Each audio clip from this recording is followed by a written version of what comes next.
जब विलियम ने अपनी आंखें खोली तो उसने खुद को तारों के सागर को घूरते हुए पाया। उसने एक बार पलकें झपकाईं, फिर 2 बार, क्योंकि उसके दिमाग में विचार घूमने लगे थे। मैं मास्टर के कमरे में था, विलियम ने बेहोश होने से पहले घटी घटनाओं के क्रम को याद करने की कोशिश करते हुए सोचा। मास्टर ने मुझे बिस्तर पर लिटाया, फिर मुझसे आंखें बंद करने को कहा। उसके बाद मुझे अपने होठों पर किसी कोमल चीज का स्पर्श महसूस हुआ और फिर मैंने खुद को यहाँ पाया। उस छोटे लड़के के विचार इससे आगे नहीं बढ़ पाए क्योंकि एक परिचित आवाज उसके कानों में फुसफुसाई। तुम्हें आखिरकार जागते देखकर खुशी हुई, सेलिन ने फुसफुसाते हुए कहा। वैसे तो मुझे इससे कोई खास फर्क नहीं पड़ता, लेकिन क्या तुम पहले कुछ कपड़े पहन सकते हो? विलियम ने अपना सिर घुमाकर अपनी खूबसूरत मालकिन को देखा। सेलिन ने एक बेहद टाइट बॉडी सूट पहना हुआ था जो देखने में कैटवुमन के कॉस्ट्यूम जैसा लग रहा था। विलियम के निचले हिस्से को देखते हुए सेलिन के होंठों के कोने पर एक शरारती मुस्कान थी। कितना प्यारा है, सेलिन ने चिढ़ाते हुए कहा। विलियम ने अपना सिर नीचे करके देखा कि सेलिन किस चीज को घूर रही थी। उसका शरीर तुरंत एक झींगे की तरह सिकुड़ गया और उसने अपने हाथों से उस छोटे विलियम को ढक लिया जो अपनी पूरी शान से खड़ा था।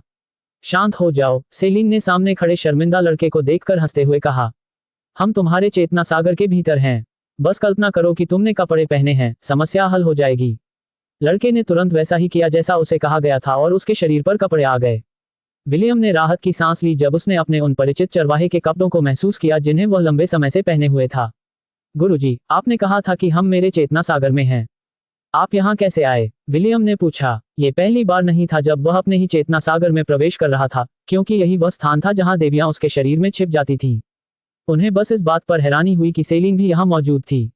अच्छा सवाल, सेलिन ने सिर हिलाया। मेरे प्रिय शिष्य, तुम्हारे सवाल का जवाब यह है कि मैं तुम्हारे चेतना सागर में चुपके से प्रवेश कर गई।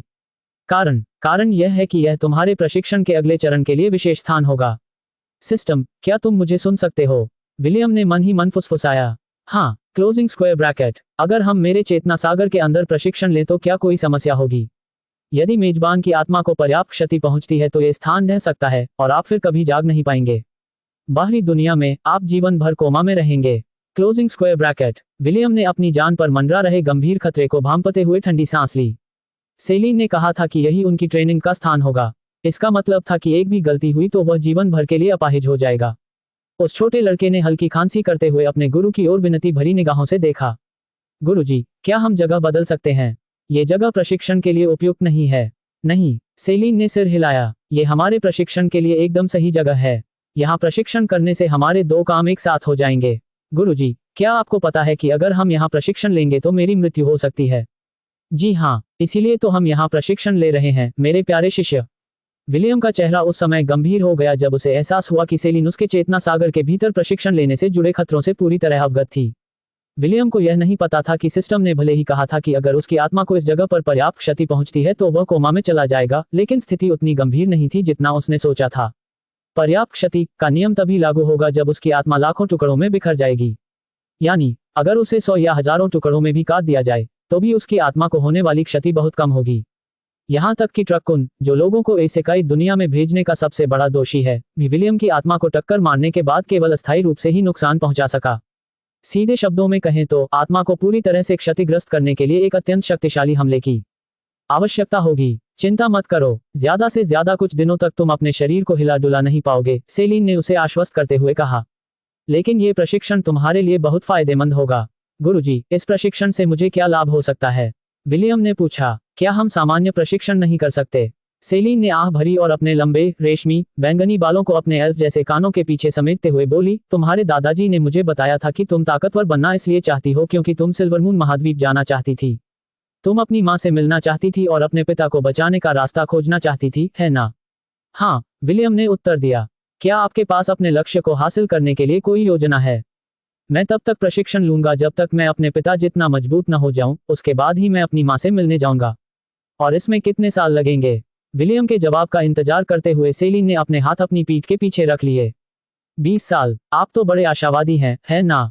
आपको ऐसा क्यों लगता है कि एल्फ परिषद आपको बढ़ने के लिए 20 साल का समय देगी?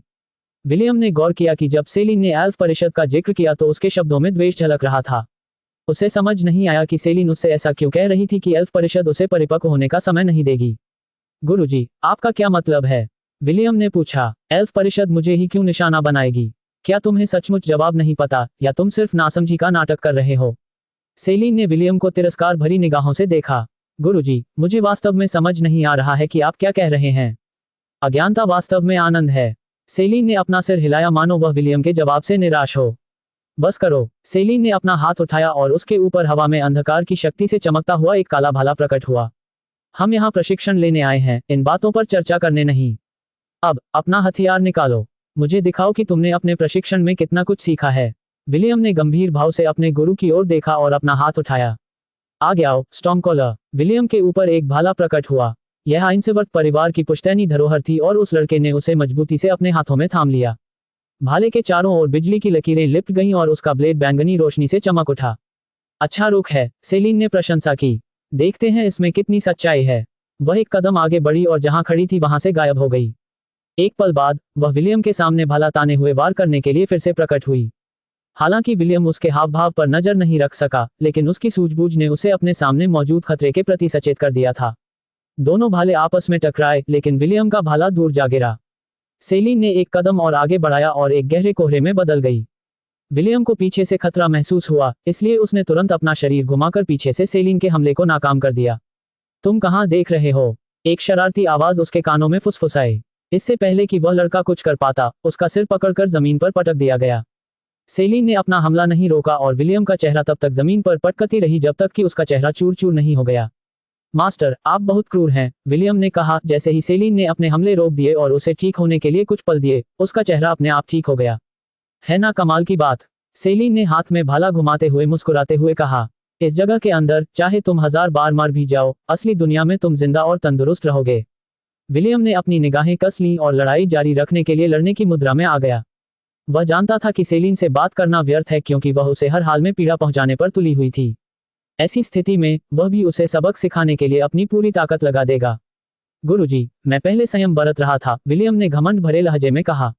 इस बार मैं संयम नहीं बरतूंगा। अगर मेरी वजह से आपको दुख हो तो मैं पहले से ही माफी मांगता हूं। उस लड़के ने अपने शरीर की सारी ताकत इकट्ठा की और सेलिन की जमकर पिटाई करने की तैयारी कर ली। योजक चिन्ह। 5 मिनट बाद में। मालिक, दर्द हो रहा है, कृपया रुक जाए, मुझे क्षमा कर दीजिए। विलियम ऐसे चिल्ला रहा था जैसे किसी सुअर को काटा जा रहा हो, क्योंकि सेलिन लगातार अपने भाले के सपाट किनारे से उसके नितंबों पर थप्पड़ मार रही थी। पहले तो तुम इतने आत्मविश्वास से भरे हुए थे और अब माफी मांग रहे हो। सेलिन ने ताना मारा। पता नहीं तुम्हारा यह आत्मविश्वास कहां से आ रहा है। इससे पहले विलियम ने अपनी पूरी ताकत लगा दी थी और अपनी पूरी शक्ति से लड़ाई लड़ी थी। शुरुआती कुछ मिनटों में सब कुछ ठीक चल रहा था, लेकिन संतुलन तब बिगड़ गया जब सेलिन ने आक्रामक युद्ध शैली अपनाई और विलियम के अंगों को एक एक करके काट डाला। जैसे ही अंगहीन लड़का जमीन पर गिरा, सेलिन ने उसके शरीर को तब तक लात मारी जब तक कि उसका चेहरा जमीन की ओर नहीं हो गया। उसकी असहाय अवस्था देखकर सेलिन को शरारत सूझी और उसने भाले की नोक से विलियम के नितंबों पर थप्पड़ मारना शुरू कर दिया। जब सेलिन की इच्छा पूरी हो गई तो उसने लड़के को मारना बंद कर दिया और विलियम को अपने हाथ पैर फिर से उगाने की अनुमति दी। मुझे ये स्वीकार करना होगा कि पिछले 2 वर्षों में तुम्हारी अनुपस्थिति में तुम काफी बदल गए हो, सेलिन ने प्रशंसा करते हुए कहा। मेरे दरवाजे पर आने वाले उस 10 साल के भोले भाले लड़के की तुलना में तुमने बहुत लंबा सफर तय किया है। सचमुच, स्वामी जी, विलियम ने अपने चेहरे पर गर्व का भाव लिए पूछा। हाँ, लेकिन यह अभी भी एल्फ जाति के प्रतिभाशाली लोगों को हराने से बहुत दूर है। ज्यादा से ज्यादा आप उनमें से किसी एक के साथ सीधे मुकाबले में केवल 1 मिनट तक ही टिक पाएंगे। विलियम ने माथे पर शिकन डाली। वह यह मानना नहीं चाहता था कि वह एल्फ जाति के किसी भी प्रतिभाशाली व्यक्ति का मुकाबला नहीं कर सकता।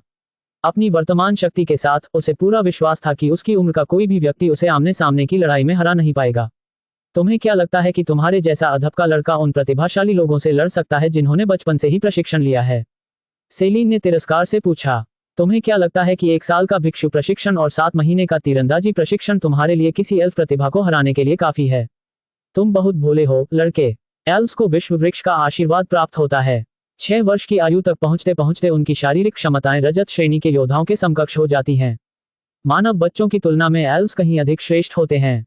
विलियम ने गुस्से से कहा, अगर एल्फ इतने शक्तिशाली और श्रेष्ठ थे तो उन्हें दानव जाति से लड़ने के लिए एक साधारण इंसान की मदद क्यों लेनी पड़ी? अगर वे इतने शक्तिशाली थे तो वे दानवों के गुलाम बनने की कगार पर क्यों पहुंच गए? स्वामी, आपकी एल्फ जाति उतनी शक्तिशाली नहीं है जितना आप सोचते हैं। विलियम को लगा था कि सेलिन गुस्सा हो जाएगी और उस पर भड़क उठेगी, इसलिए जब सेलिन ने केवल मुस्कुराकर सिर हिलाया तो वह आश्चर्यचकित रह गया। हाँ, सेलिन ने उत्तर दिया। उस समय एल्फ्स के पास दूसरों से मदद मांगने के लिए अपना सिर और गरिमा झुकाने के अलावा कोई विकल्प नहीं था। क्या आप इसका कारण जानते हैं? मैं नहीं। तो फिर नन्हे विल, मुझे तुम्हें ये बताने दो कि तुम्हारे जन्म से 1 साल पहले एल्फ जाति युद्ध में लगभग क्यों हार गई थी। उस समय उन्हें खुद को विनम्र क्यों करना पड़ा। इसका कारण ये था कि विश्व वृक्ष मर रहा था। अहंकारी और घमंडी कल्पित बौनों ने विश्व वृक्ष का आशीर्वाद खो दिया था और उनकी शक्ति बहुत कमजोर हो गई थी। जब दानव जाति को इसकी भनक लगी तो उन्होंने तुरंत सिल्वर मून महाद्वीप पर आक्रमण कर उस समय कब्जा कर लिया जब कल्पित बौने सबसे कमजोर अवस्था में थे। विलियम ने सेलिन की कहानी ध्यान से सुनी क्योंकि वह सिल्वर मून महाद्वीप के बारे में सब कुछ जानना चाहता था। वह जगह जहां उसके माता पिता इस समय रह रहे थे। इस पूरी घटना की सबसे मजेदार बात यह थी कि आपके पिता के बलिदान के कारण मरता हुआ विश्व वृक्ष फिर से स्वस्थ हो गया। मुझे यकीन है कि एल्फ परिषद ने ऐसी किसी वरदान की उम्मीद नहीं की होगी जब उन्होंने आपके पिता को दानव जाति के खिलाफ लड़ाई में मदद करने के लिए आमंत्रित किया था। स्वाभाविक रूप से उन्हें यह भी नहीं पता था कि तुम्हारे पिता महिलाओं को जीतने में इतने माहिर थे कि संत उन पर पूरी तरह मोहित हो गई थी। दोनों ही अप्रत्याशित परिणाम थे, लेकिन एल्फ्स के लिए विश्व वृक्ष उनके संत से कहीं अधिक महत्वपूर्ण था। तुम्हारी मां को विश्व वृक्ष के संरक्षक पद से हटाने की योजनाएं पहले से ही बनाई जा रही थी, लेकिन वृक्ष ने उनके द्वारा प्रस्तुत संत उम्मीदवारों को अस्वीकार कर दिया। शायद ये तुम्हारे पिता की अनसुलझी भावनाओं के कारण था, या शायद विश्व वृक्ष अपने वर्तमान संरक्षक की परवाह करता है। यही कारण है कि आज तक तुम्हारी मां एल्फ जाति की संत बनी हुई है, इस तथ्य के बावजूद कि उसने एक अर्धएल्फ को जन्म दिया है। सामने खड़े युवक को देखते हुए सेलिन ने आह भरी। विश्व वृक्ष के पुनर्जीवित होने के बाद सिल्वर मून महाद्वीप के कल्पित बौनों ने भी अपनी शक्ति और अहंकार पुनः प्राप्त कर लिया। विलियम, तुम उस नायक और संत के पुत्र हो जिन्होंने कल्पित बौनों की जाति को बचाया। हालांकि कई प्राचीन परिवार तुम्हारे पिता से उनकी संत से विवाह करने के कारण द्वेष रखते हैं। सेलिन ने आगे बोलना बंद कर दिया क्योंकि विलियम उसकी बात समझ गया था। चूंकि वे उसकी मां के खिलाफ कुछ नहीं कर सकते थे, इसलिए अब वे अपना ध्यान उस पर केंद्रित करेंगे। यही कारण था कि उसके सुंदर गुरु ने उससे कहा था कि एल्फ परिषद उसे परिपक्व होने का समय नहीं देगी।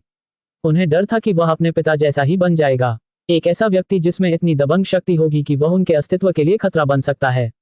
बेशक अधिकांश कल्पित बौने विलियम के पिता मैक्सवेल को नायक मानते थे और उनकी पूजा करते थे।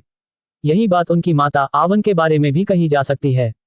हालांकि सत्ता और पद के लालची कल्पित बौने उनके प्रभाव के कारण उनसे नफरत करते थे। यद्यपि एनेरियन परिवार वर्तमान में परिषद का प्रमुख था, फिर भी कई ऐसे बुजुर्ग थे जो मौजूदा स्थिति से असंतुष्ट थे। विलियम, अगर तुम मरना नहीं चाहते तो अपने पिता से भी ज्यादा शक्तिशाली बनो, सेलिन ने कहा। उनसे भी आगे निकल जाओ और एल्फ जाति के पास तुम्हारी मांगे मानने के अलावा कोई चारा नहीं रहेगा। यही इस दुनिया का नियम है, हर मामले में ताकतवर की ही चलती है। अब तुम्हारी बातें खत्म, चलो लड़ते हैं। विलियम को जब यह एहसास हुआ कि एल्विन परिषद पाखंडियों का समूह है तो उसका बात करने का मन नहीं था। उसके मन में बस एक ही बात थी, मजबूत बनना। इतना मजबूत कि वह अपने माता पिता से होने वाले अपने नियतिपूर्ण मिलन को एक कोरा सपना न बना दे। योजक चिन्ह। जब विलियम ने अपनी आंखें खोली तो उसने खुद को सेलिन के बिस्तर पर अकेला पाया। चेतना के सागर में घटी घटनाएं अभी भी उसके दिमाग में ताजा थीं। उस लड़के ने मन ही मन आह भरी क्योंकि उसके गुरु का प्रशिक्षण कार्यक्रम अभी भी पहले की तरह ही क्रूर था। वह बिस्तर से उतरने ही वाला था कि उसे एक महत्वपूर्ण बात का एहसास हुआ और वह ये थी कि वह अपने शरीर को हिला नहीं पा रहा था। विलियम को भी इसी तरह की अनुभूति हुई थी जब वह साहस की परीक्षा उत्तीर्ण करने के बाद मंदिर में ही था, इसलिए वह घबराया नहीं और उसने स्थिति को शांत भाव से संभाला। सिस्टम, क्या आप मेरी वर्तमान स्थिति का विश्लेषण कर सकते हैं? मेजबान की वर्तमान स्थिति का विश्लेषण करने की कोई आवश्यकता नहीं है। आप अभी जो अनुभव कर रहे हैं वह चेतना के सागर में आपके प्रशिक्षण से उत्पन्न आध्यात्मिक प्रतिक्रिया है। Closing square bracket. मैं कब तक अपने शरीर को हिला डुला पाऊंगा? 2 घंटे 40 मिनट और 21 सेकंड। विलियम ने मन ही मन आह भरी। सेलिन ने उसे उसके प्रशिक्षण का उद्देश्य पहले ही बता दिया था। इसका उद्देश्य भाले से लड़ने की उसकी शैली को निखारना और आध्यात्मिक हमलों से उसकी आत्मा को मजबूत करना था। उस खूबसूरत परी ने उसे याद दिलाया कि कुछ आध्यात्मिक गुरु ऐसे भी होते हैं जो शरीर की सुरक्षा को भेद कर सीधे व्यक्ति की आत्मा पर हमला कर सकते हैं। सेलिन विलियम को ऐसे हमलों का सामना करने के लिए प्रशिक्षित कर रही थी और उसे जीवित रहने का मौका दे रही थी यदि उसकी चेतना के सागर पर उन आत्माओं द्वारा आक्रमण किया जाता जो उसकी आत्मा को भ्रष्ट करना चाहती थी। जब लड़का अपना समय बिताने के तरीके सोच रहा था, तभी कमरे का दरवाजा खुला और सेलिन शरारती मुस्कान लिए अंदर आई। उसके हाथ में कुछ औजार थे और विलियम एक नजर में ही समझ गया कि उसकी खूबसूरत मालकिन कुछ शरारत करने वाली है। गुरुजी, आप क्या कर रहे हैं? लिखना। आखिर क्या लिख रहे हो? अंदाजा लगाओ, सेलिन ने कहा और साथ ही ब्रश से विलियम की बांह पर रूनिक अक्षर लिखने लगी। लड़का इस समय लकवाग्रस्त अवस्था में था और केवल उसका सिर ही हिल सकता था। शायद सेलिन को पहले से ही इसका अंदाजा था, इसलिए उसने इस अवसर का लाभ उठाकर एक जीवंत कैनवास पर अपनी सुलेख कला का अभ्यास करने का फैसला किया। विलियम की बाहों पर रूनिक लिपि लिखने के बाद सेलिन ने विलियम की छाती पर लिखना शुरू किया। लड़के की छाती के बीचों बीच बना काला गुलाब का टैटू उस खूबसूरत परी की रूनिक लिपि का मुख्य केंद्र था। सेलिन के ब्रश स्ट्रोक से विलियम की रीढ़ में झुनझुनी सी दौड़ गई। ऐसा लग रहा था मानो हर स्ट्रोक में कोई प्राचीन शक्ति समाहित हो जो धीरे धीरे उसके शरीर में समा रही हो। हर आकृति के पूरा होने पर विलियम अपने अंदर कुछ अस्पष्ट बदलाव महसूस कर रहा था जिन्हें वह समझा नहीं पा रहा था। ये बदलाव आध्यात्मिक पक्ष से संबंधित थे जिनसे उसे असंतुलन महसूस होने लगा। सीलीन ने उसकी छाती पर लिखने के बाद उसके पैरों पर लिखना शुरू किया जब तक कि वह लड़के के पैरों तक नहीं पहुंच गई। लेखन सत्र 2.5 घंटे बाद समाप्त हुआ। सेलिन खड़ी हुई और संतुष्टि भरी मुस्कान के साथ अपनी कृति को निहारने लगी। विलियम का शरीर नीले रंग के जादुई अक्षरों से ढका हुआ था जो हल्के से चमक रहे थे। सब कुछ ठीक होने की पुष्टि करने के बाद उस सुंदर परी ने विलियम की छाती पर बने गुलाब के टैटू पर अपना दाहिना हाथ रखा और धीरे से एक मंत्र का जाप किया। विलियम अपने गुरु की भाषा से परिचित नहीं था, लेकिन किसी कारणवश उसे उस भाषा से नींद आने लगी। जल्द ही लड़का सो गया क्योंकि उसके शरीर पर बने चिन्ह तेजी से चमकने लगे। अवशोषण, सेलिन ने गंभीर भाव से कहा। चमकते हुए सभी प्रतीक चिन्ह कुछ सेकंड के लिए हवा में तैरते रहे, फिर विलियम के शरीर पर वापस गिर गए और उसकी त्वचा के नीचे गायब हो गए। सेलिन के चेहरे के किनारों से पसीने की बूंदें बह रही थीं, जब उसने अपने गुरु द्वारा सिखाए गए सबसे जटिल सुदृढ़ीकरण मंत्रों में से एक को पूरा किया। ओलिवर चिंतित भाव से कमरे में दाखिल हुआ और उसने सेलिन को देखा जो अभी भी हौंफ रही थी। मालकिन, क्या आप ठीक हैं? ओलिवर ने पूछा। क्या मैं आपके लिए कायाकल्प करने वाली औषधि लाऊं? ये तो बहुत बढ़िया लग रहा है, ओलिवर, सेलिन ने जवाब दिया। मुझे भी एक चाहिए, कृपया मुझे एक पल दीजिए। ओलिवर ने अपना पंजा उठाया और हवा में एक वृत्त बनाया। बैंगनी रंग के तरल पदार्थ से भरी एक मध्यम आकार की बोतल हवा में प्रकट हुई। ये धीरे धीरे सेलिन की ओर तैरती हुई आई और सेलिन ने कांपते हाथों से उसे पकड़ लिया। इसने मेरे शरीर पर जो असर डाला वह मेरी कल्पना से परे था, सेलिन ने अपने हाथ में मौजूद औषधि पीते हुए सोचा। मीठा और स्फूर्तिदायक तरल उसके होठों पर लगा और एक सुखदायक अनुभूति उसके पूरे शरीर में फैल गई। इससे उसे नींद आने लगी, इसलिए उसने सो रहे आधे परी के बगल में बिस्तर पर लेट जाने का फैसला किया। बेचारा विलियम, सेलिन का तकिया बन गया क्योंकि वह भी थकान के कारण सो गई थी। ओलिवर ने गुरु और शिष्य की जोड़ी को कोमल दृष्टि से देखा। छोटे विल, तुम कितने भाग्यशाली हो कि तुमने मेरी मालकिन को अपना स्वामी चुना, ओलिवर ने कमरे से निकलते हुए सोचा। उसने अनुमान लगाया कि वे दोनों दोपहर के भोजन के समय के आसपास जागेंगे, इसलिए कुछ ही घंटों में जागने वाले दो भूखे लोगों के लिए भोजन तैयार करने की जिम्मेदारी उसी की थी। योजक चिन्ह। जब विलियम ने दिन में दूसरी बार अपनी आंखें खोली तो उसने पाया कि उसका चेहरा किसी मार्शमेलो जैसी मुलायम चीज से सटा हुआ है। उसी क्षण उसके नाक में फूलों की मनमोहक खुशबू आई जिससे वह मदहोश हो गया। उन्हें अपनी मौजूदा स्थिति का एहसास होने में ज्यादा समय नहीं लगा और उन्हें समझ नहीं आ रहा था कि इस अप्रत्याशित घटनाक्रम से उन्हें खुश होना चाहिए या नहीं। कम से कम कप सी तो मिल ही जाए, विलियम ने सोचा जैसे ही मुलायम उभार उसके चेहरे से दब गए। सेलिन इस समय उसे गले लगाने वाले तकिए की तरह इस्तेमाल कर रही थी और उसकी गहरी नींद की सांसें विलियम के कानों को गुदगुदा रही थी। अगर उसके बगल में लेटी महिला उसकी मालकिन न होती तो विलियम निस्संदेह अपनी स्थिति को और अधिक सराहता। दुर्भाग्य से वह उसकी पागल मालकिन थी और विलियम यह अनुमान नहीं लगा सकता था कि अगर उसे पता चलता कि उस छोटे लड़के का चेहरा इस समय उसके सुडौल स्तनों पर टिका हुआ है तो उसकी क्या प्रतिक्रिया होगी। विलियम अपनी इस मुश्किल से निकलने का कोई रास्ता सोच पाता, तभी अचानक सेलिन की आंखें खुल गईं। उसने विलियम को अधनी नींद में घूरते हुए देखा, फिर जम्हाई लेने के लिए अपने होंठ ढांक लिए। सुप्रभात स्वामी जी, विलियम ने अभिवादन किया। हम सुप्रभात, सेलिन ने जवाब दिया। फिर उसने लड़के के शरीर पर अपनी पकड़ ढीली कर दी और धीरे धीरे बिस्तर से उठी। उसने कुछ स्ट्रेचिंग एक्सरसाइज करने के लिए अपनी बाहें ऊपर उठाईं, फिर वह बिस्तर से उठकर भोजन कक्ष में खाने के लिए चली गई। कमरे का दरवाजा बंद होते देख विलियम के मन में कई तरह की भावनाएं उमड़ रही थीं। आधा मन तो इस बात से निराश था कि कमरे का नरमपन गायब हो गया, वहीं दूसरा मन इस बात से दुखी था कि सेलिन उसके साथ एक बच्चे जैसा व्यवहार कर रही थी, न कि एक आदमी जैसा।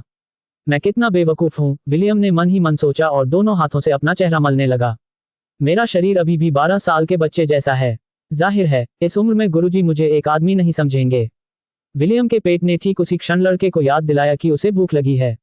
लड़के ने उन मूर्खतापूर्ण विचारों को मन से निकाल दिया और अपने गुरु के साथ दोपहर का भोजन करने चला गया। योजक चिन्ह। विल, तुम औरा के बारे में क्या जानते हो? दोपहर का खाना खत्म करने के बाद सेलिन ने पूछा। औरा, विलियम ने भौहें चढ़ाते हुए कहा। माफ कीजिए गुरुजी, मुझे औरा के बारे में कुछ भी नहीं पता। ठीक है, सेलिन ने अपने खूबसूरत चेहरे को हथेलियों से ढकते हुए कहा।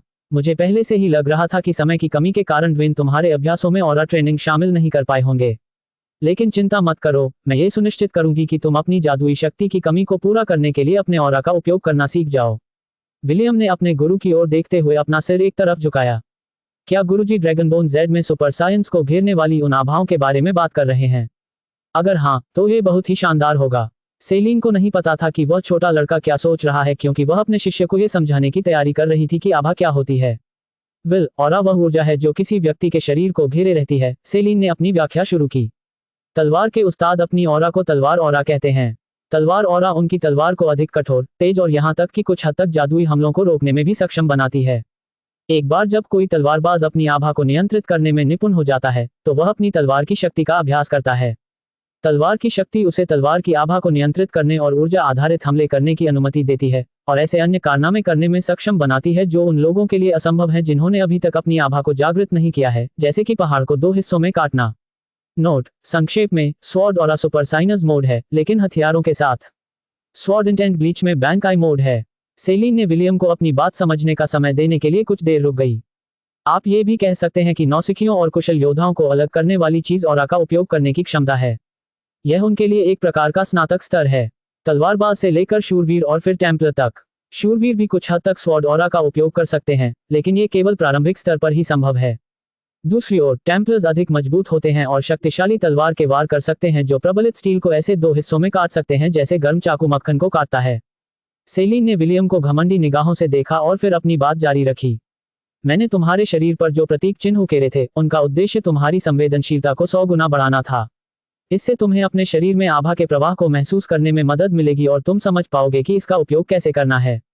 विलियम ने पहले अपना कंधा थपथपाया, फिर अपना हाथ। उसे वह बढ़ी हुई संवेदनशीलता महसूस नहीं हो रही थी जिसके बारे में सेलिन बात कर रही थी। विलियम की हरकतों को सेलिन ने मजे से देखते हुए कहा, तुम्हें एक खास शब्द बोलना होगा जो तुम्हारे शरीर की बढ़ी हुई संवेदनशीलता को सक्रिय करने के लिए पासवर्ड का काम करेगा। मैं अभी तुम्हें ये शब्द नहीं बताऊंगी क्योंकि मैंने अभी तक हमारे प्रशिक्षण के लिए सही माहौल तैयार नहीं किया है। अगर तुमने इस समय इसे सक्रिय कर दिया तो ये बहुत खतरनाक होगा। तो फिर हम अपना ऑरा प्रशिक्षण कब शुरू करेंगे? विलियम ने पूछा। उसकी आंखें उत्सुकता से चमक रही थीं क्योंकि वह सुपर साइंस बनने का अनुभव करना चाहता था।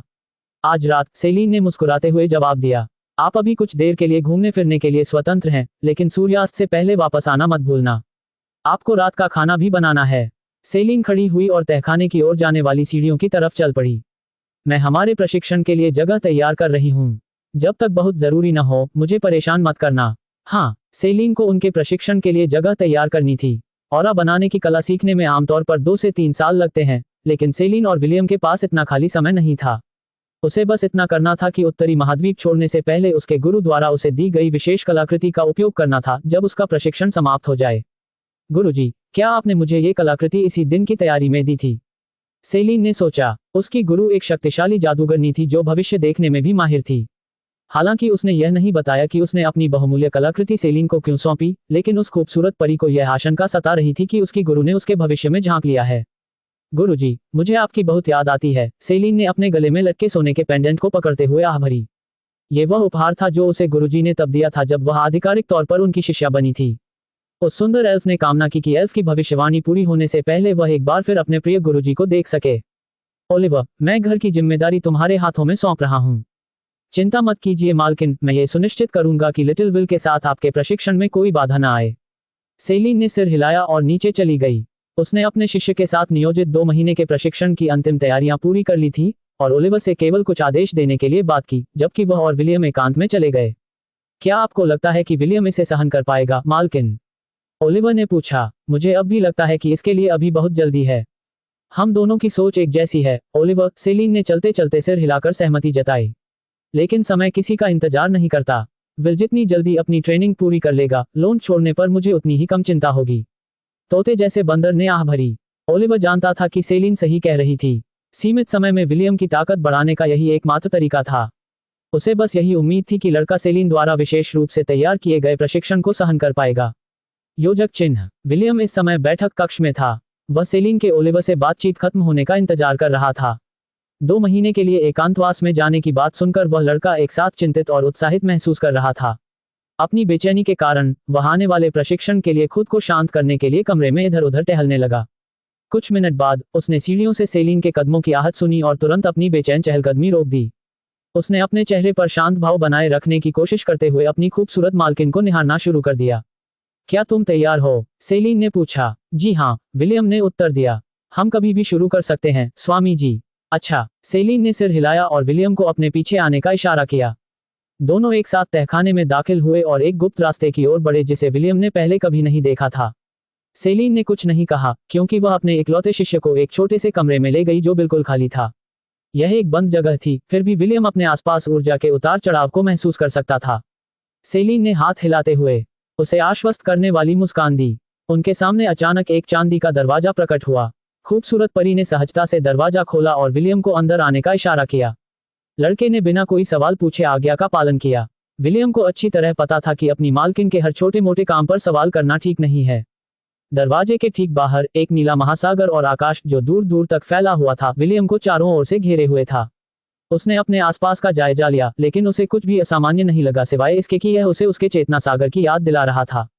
गुरुजी, हम कहाँ हैं? विलियम ने पूछा। हम इस समय अनंतकाल नामक एक दिव्य कलाकृति के अंदर हैं, सेलिन ने उत्तर दिया। यही वह स्थान है जहां हम लगभग 4 साल एक साथ बिताएंगे। गुरुजी, 4 साल का क्या मतलब है? क्या हमें सिर्फ 2 महीने ही एकांतवास में नहीं रहना चाहिए? हाँ और ना, बाहरी दुनिया में हम केवल 2 महीने एकांत में बिताएंगे, लेकिन इस दिव्य कलाकृति के अंदर एक दिन बाहरी दुनिया के 1 घंटे के बराबर है। यानी बाहर का एक दिन यहाँ 24 दिनों के बराबर है।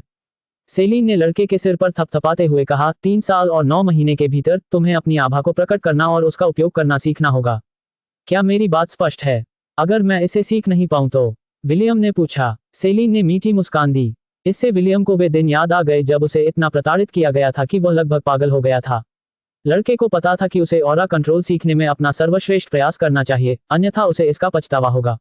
आओ, सेलिन समुद्र पर पालथी मारकर बैठ गई और विलियम को भी ऐसा ही करने का इशारा किया। विलियम उसकी मंशा समझ गया, इसलिए वह तुरंत पालथी मारकर उसके सामने बैठ गया। उसने मानसिक रूप से खुद को तैयार कर लिया था, इसलिए वह अपने स्वामी के आदेश का ध्यानपूर्वक इंतजार करने लगा।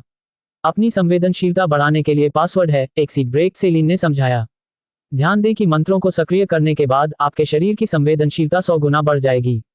यदि आप इसके प्रभाव को रद्द करना चाहते हैं तो बस एक सीड ऑफ कहें। समझ गए? हाँ, विलियम ने सिर हिलाया। बहुत अच्छा, सील को सक्रिय करो, सेलिन ने आदेश दिया। एक सीड ब्रेक, विलियम ने बुदबुदाया। जैसे ही ये शब्द उसके होठों से निकले, लड़के के शरीर में अंकित प्रतीक एक साथ चमक उठे।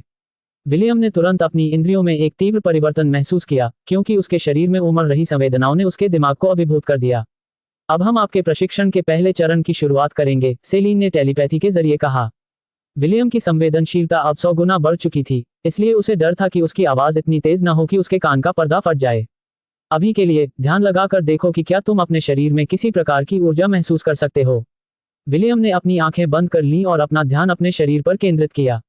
कुछ ही देर में वह अपने दिल की धड़कन को सुन और महसूस कर सका। जल्द ही धड़कन की आवाज उसके कानों में एक नियमित लय की तरह गूंजने लगी। जैसे ही लड़के ने अपने दिल की धड़कन सुनी, उसे महसूस हुआ कि उसकी चेतना धुंधली होती जा रही है। उसे यह नहीं पता था कि उसकी चेतना उसके शरीर में विलीन होने लगी थी। तभी सेलिन की आवाज उसके मन में गूंजी। खुद को खो मत दो और अपने मन को भटकने मत दो, सेलिन ने चेतावनी दी। अपने शरीर में ऊर्जा के प्रवाह पर ध्यान केंद्रित करो और उसे समझो। उसी से मार्गदर्शन प्राप्त करो ताकि तुम अपनी आत्मा को धारण करने वाले शरीर को बेहतर ढंग से समझ सको। तभी तुम अपने पूरे अस्तित्व को घेरने वाली आभा को महसूस कर पाओगे। विलियम ने अपनी पूरी क्षमता से सेलिन के निर्देशों का पालन किया, लेकिन अपने दिल की धड़कन की स्थिर लय के अलावा वह कुछ और महसूस नहीं कर पा रहा था। बल्कि उसका दिल उसकी अन्य इंद्रियों पर हावी हो गया था और उन्हें कुछ और महसूस करने से रोक रहा था। सेलिन ने अपने सामने खड़े उस लड़के को गहरी समझ से देखा। उसने भी ये प्रशिक्षण प्राप्त किया था और वह विलियम की स्थिति को भलीभांति समझती थी। दिव्य कलाकृति अनंत काल के भीतर 1 सप्ताह बीत गया, जबकि बाहरी दुनिया में केवल 7 घंटे ही बीते थे। विलियम अभी भी पालथी मारकर बैठा था और अपने शरीर के चारों ओर मौजूद किसी भी प्रकार की ऊर्जा को महसूस करने की कोशिश कर रहा था। पिछले 1 सप्ताह में उसे बहुत कम प्रगति हुई थी। एक समय ऐसा आया जब उसने अपनी बाहों पर ऊर्जा की एक धारा बहती हुई महसूस की, लेकिन विलियम का ध्यान भंग होते ही वह गायब हो गई। उसने उस अनुभूति को फिर से महसूस करने की कोशिश की, लेकिन वह एहसास कई दिनों तक उससे दूर रहा। आखिरकार 8वें दिन उसे अपनी उंगलियों के सिरे पर कुछ महसूस हुआ। लाल बालों वाले लड़के ने अपना सारा ध्यान उसी जगह पर केंद्रित कर लिया। उसके माथे पर पसीने की बूंदें आ गईं। विलियम ने अपनी पूरी इच्छा शक्ति से उस मायावी आकृति को पकड़ने की कोशिश की जो उसकी उंगलियों के सिरे पर छटपटा रही थी। 1 घंटा बीत गया और लड़के का शरीर पसीने से भीग चुका था। उसने अपनी पूरी ताकत लगा दी, लेकिन अंत में असफल रहा। विलियम का शरीर थकान के कारण लगभग आगे की ओर गिर पड़ा, लेकिन सेलिन जादू का उपयोग करके उसके शरीर को सहारा देने के लिए तैयार थी। विलियम हौंफते हुए बुदबुदाया, ये एक सीड ऑफ। उसके चेहरे से पसीना नदी की तरह बह रहा था और उसने हताशा में मुट्ठी भींच ली थी। चलिए पहले थोड़ा आराम कर लेते हैं, सेलिन ने विलियम के सामने एक नारंगी रंग का पे रखते हुए कहा। ये लीजिए, ये पौष्टिक सप्लीमेंट ले लीजिए। विलियम ने सेलिन को धन्यवाद दिया और धीरे धीरे औषधि पी ली। यह एक पौष्टिक औषधि थी जिसे ओवन ने उन दोनों के लिए बनाया था। इसका उद्देश्य उन दोनों को एक सप्ताह तक भूख से बचाना था, साथ ही उन्हें पर्याप्त पोषक तत्व प्रदान करना था ताकि उनका शरीर ठीक से कार्य कर सके। गुरुजी, आपको अपने शरीर में आभा का अनुभव होने में कितना समय लगा? विलियम ने पूछा। 5 दिन, सेलिन ने उत्तर दिया। 5 दिन, विलियम उदास हो गया। 1 सप्ताह से अधिक समय बीत चुका था और वह अपने शरीर में शक्ति का हल्का फुल्का ही अनुभव कर पा रहा था। उसे अंततः एहसास हुआ कि उसका गुरु सचमुच एल्फ जाति में असाधारण था। निराश मत हो। विलियम के चेहरे के भाव देखकर सेलिन ने उसे प्रोत्साहित करने का फैसला किया। मैं इसे इतनी जल्दी इसलिए सीख पाई क्योंकि मैं जन्म से ही प्रतिभाशाली हूँ। साधारण परियों को अपनी आभा के प्रवाह को समझने में कम से कम 1 या 2 महीने लग जाते हैं, लेकिन मुझे विश्वास है कि तुम इसे और भी जल्दी सीख जाओगे। आखिर तुम मेरे शिष्य हो। गुरुजी, क्या कोई और तरीका है? विलियम ने पूछा। अगर है तो भले ही वह कष्टदायी हो, मैं उसे करने को तैयार हूँ। हो, क्या आपको इस बात का पूरा यकीन है? सेलिन मुस्कुराई। क्या आपको लगता है कि आप इसे संभाल पाएंगे? मुझे नहीं पता कि मैं इसे संभाल पाऊंगा या नहीं, लेकिन कोशिश किए बिना मुझे पता नहीं चलेगा। बहुत खूब, मुझे ये जानने की भी उत्सुकता है कि क्या आप इसे सहन कर पाएंगे। योजक चिन्ह। 10 मिनट बाद विलियम की हंसी अनंत काल के संसार में गूंज उठी। अगर दूसरे लोग उसकी हंसी सुनते तो उन्हें लगता कि हंसने वाला सचमुच बहुत खुश है, लेकिन हकीकत कुछ और ही थी। विलियम इस समय हंसते हंसते रो रहा था। उसकी नाक से आंसू बह रहे थे और मुंह के कोनों से लार टपक रही थी। स्पष्टतः विलियम को अपनी आभा का एहसास कराने के लिए सेलिन द्वारा अपनाया गया वैकल्पिक तरीका लड़के को पूरी तरह से बेकाबू कर गया। अभी के लिए बस इतना ही, सेलिन ने अपने हाथ में पंख हिलाना बंद करते हुए कहा। विलियम की मानसिक स्थिति ठीक नहीं थी क्योंकि उसके विचार इस समय बिखरे हुए थे। सेलिन की योजना सरल थी। वह एक पंख का उपयोग करके किसी व्यक्ति के शरीर पर आभा के प्रवाह की नकल करेगी ताकि विलियम उसके संचार को महसूस कर सके। हालांकि लड़के की संवेदनशीलता 100 गुना बढ़ जाने के कारण गुदगुदी की अनुभूति ने उसकी इंद्रियों को अभिभूत कर दिया और वह जोर से हंसने से खुद को रोक नहीं पाया। जब विलियम को आखिरकार होश आया तो उसने अपने चेहरे से गंदगी साफ की। वह अपनी खूबसूरत मालकिन के सामने खुद को मूर्ख साबित करने पर शर्मिंदा महसूस कर रहा था। जब उसकी शर्मिंदगी पूरी तरह से दूर हो गई तब उसने अपनी मालकिन से शिकायत करने के लिए उनका सामना किया। गुरुजी, ये करना बहुत खतरनाक है, विलियम ने बेहद गंभीर भाव से कहा। संवेदनशीलता बहुत अधिक है। मुझे अभी भी अपनी त्वचा पर पंख के बचे हुए निशान महसूस हो रहे हैं और इससे मेरा दिल कांप रहा है। बहुत खूब, मैं भविष्य में आपसे पूछताछ करने के लिए इसका इस्तेमाल करूंगी। ये बहुत कारगर लगता है, सेलिन ने मजाकिया लहजे में कहा। लेकिन मजाक छोड़ो, क्यों ना तुम उस लिंगरिंग फीलिंग का इस्तेमाल ऑरा के प्रवाह को महसूस करने के लिए करो। विलियम ने एक सीट ब्रेक कहने से पहले अपने शरीर को महसूस करने के लिए कुछ देर रुका। जैसा कि उसने पहले कहा था, सेलिन के पंख वाले प्रयोग के निशान अभी भी उसकी त्वचा पर चुभ रहे थे। इससे लड़के को एहसास हुआ कि उन बचे हुए एहसासों का इस्तेमाल करके वह आखिरकार उस मायावी अनुभूति को महसूस कर पा रहा था जिसे वह 1 हफ्ते से पाने की कोशिश कर रहा था। लड़के ने जरा भी समय बर्बाद नहीं किया और अपना सारा ध्यान अपने शरीर के हर हिस्से में प्रवाहित हो रही ऊर्जा के प्रवाह को महसूस करने पर केंद्रित कर दिया। कुछ ही मिनटों में विलियम एक समाधि जैसी अवस्था में पहुंच गया। सेलिन के चेहरे पर मुस्कान थी क्योंकि उसे पता चल गया था कि विलियम ने आखिरकार अपने शरीर में ऑरा के प्रवाह को समझ लिया है। योजक चिन्ह। 1 साल बीत गया और विलियम के चेतना सागर में हथियारों के टकराने की आवाज गूंजती रही। जब हाफ एल्फ ने अपने शरीर की आभा को अपने हथियार में प्रवाहित करना सीख लिया तो सेलिन ने अपने प्रशिक्षण के अगले चरण में जाने का फैसला किया। विलियम भी अपनी आभा से अपने हथियार को शक्ति प्रदान कर सकता था, लेकिन ये केवल बहुत ही बुनियादी स्तर पर था। सेलिन इस समय उसे जो सिखाने की कोशिश कर रही थी वह यह था कि आभा को एक ऐसे रूप में कैसे परिवर्तित किया जाए जो उसकी युद्ध शैली के अनुकूल हो। सेलिन ने विलियम के सामने टेलीपोर्ट किया और अपना भाला आगे बढ़ाया। लड़के ने भाले को निकलने देने के लिए अपनी गर्दन एक तरफ झुका ली। उसे लगा कि इतना काफी है सेलिन के हमले को नाकाम करने के लिए, लेकिन उस खूबसूरत परी ने सिर्फ उसे देखकर मुस्कुरा दिया। छोटे विल, तुम अभी बहुत अनुभवहीन हो, सेलिन ने अपना हथियार वापस खींचते हुए चिढ़ाया। दोनों कुछ मीटर की दूरी पर एक दूसरे से अलग हो गए। विलियम ने गंभीर भाव से अपने गुरु की ओर देखा। उसे लगा कि कुछ गड़बड़ है, लेकिन वह समझ नहीं पा रहा था कि क्या। अचानक उसकी दृष्टि एक तरफ झुक गई और उसका सिर उसकी गर्दन से अलग हो गया। कुछ मिनट बाद विलियम अविश्वास से अपने गुरु की ओर देखने लगा। सेलिन के हाथ में मौजूद भाला एक घातक दरांती में बदल गया था और यही मुख्य कारण था जिसके चलते कुछ देर पहले उसका सिर धड़ से अलग हो गया था। आप अपनी आभा का उपयोग करके अपनी इच्छा से अपने हथियार का रूप भी बदल सकते हैं, सेलिन ने समझाया। आपने जो देखा वह आभा इरादे का एक सरल प्रयोग मात्र था। जब तक आप आभा और आभा इरादे में महारत हासिल कर लेते हैं तब तक आप बिना किसी हथियार के भी लड़ सकेंगे। सेलिन ने अपने चेहरे पर आ रहे बालों को कान के पीछे करते हुए अपनी बात जारी रखी। ये बहुत दुख की बात है कि ड्वेन आपको यह नहीं दिखा पाया कि वह अपनी आभा को कैसे नियंत्रित करता है। उस गंजे भिक्षु के पास दक्षिणी महाद्वीप में मैंने अब तक देखी सबसे भयानक मार्शल इंटेंट में से एक है। तीसरे गुरु, विलियम ने भौहें चढ़ाते हुए पूछा। तीसरे गुरु की युद्ध संबंधी मंशा किस प्रकार की है? सेलिन ने अपनी भौहें ऊपर उठाईं। ठीक है, मुझे लगता है कि मैं तुम्हें उन्हें तीसरा गुरु कहने की अनुमति दे सकती हूँ, क्योंकि उन्होंने तुम दोनों के साथ बिताए 1 साल में तुम्हें बहुत अच्छी तरह से सिखाया है। जहां तक उनकी मार्शल इंटेंट की बात है, ये सवाल तुम्हें उनसे खुद पूछना चाहिए। आपका क्या विचार है, गुरुजी? विलियम ने पूछा। आप किस प्रकार की युद्ध भावना रखते हैं? क्या आप इसे देखना चाहते हैं? सेलिन मुस्कुराए। मैं आपको दिखा सकती हूँ, लेकिन ये बहुत बहुत बहुत ही दर्दनाक अनुभव होगा। क्या आप वाकई इसे देखना चाहते हैं? मालिक, ये भूल जाए कि मैंने पूछा था। अच्छा चुनाव। उस संक्षिप्त विराम के बाद दोनों एक बार फिर भिड़ गए। विलियम अपनी आभा का उपयोग करने का तरीका ढूंढ रहा था ताकि कम से कम वह नुकसान में न रहे। सेलिन ने भी दयालुता दिखाते हुए उसे जादुई हमलों के खिलाफ अपनी आभा का उपयोग करके रक्षात्मक कवच बनाना सिखाया। हालांकि विलियम की आभा केवल प्रथम चक्र के जादुई हमलों का ही सामना कर सकती थी। यदि कोई उस पर अग्नि गोला फेंकता तो उसकी आभा ढाल तुरंत नष्ट हो जाती और वह अर्धएल्फ जलकर राख हो जाता। विलियम और सेलिन के दिव्य कलाकृति शाश्वतता में प्रवेश करने के 2 साल बाद स्टॉर्मकॉलर हवा में उड़ गया और सेलिन से आमने सामने की लड़ाई में उलझ गया। जब सेलिन बिजली से भरी भाले को रोकने की कोशिश कर रही थी, तभी उसके कानों में कई सीटी जैसी आवाजें सुनाई दी। उस खूबसूरत एल्फ ने स्टॉर्मकॉलर को एक तरफ धकेल दिया और विलियम द्वारा पीछे से उस पर चलाए गए तीरों को रोकने के लिए अपने भाले को पीछे की ओर घुमाया। सेलिन के चेहरे पर एक शरारती मुस्कान आ गई और वह उस हाफ एल्फ की ओर एक कदम आगे बढ़ी जो उसकी दिशा में एक और तीर चलाने ही वाला था। विलियम की अंतर्ज्ञान ने उसे सेलिन के आगमन के बारे में आगाह कर दिया था, इसलिए उसने पीछे कूदने से पहले तुरंत तीर छोड़ दिया। सेलिन ठीक समय पर प्रकट हुई और उसने अपना सिर एक तरफ झुका लिया ताकि तीर उसकी गर्दन के पास से बिना किसी नुकसान के निकल जाए। अगले ही पल वह विलियम के पीछे थी और उसने बिना किसी दया के लड़के की पीठ पर जोरदार लात मारी।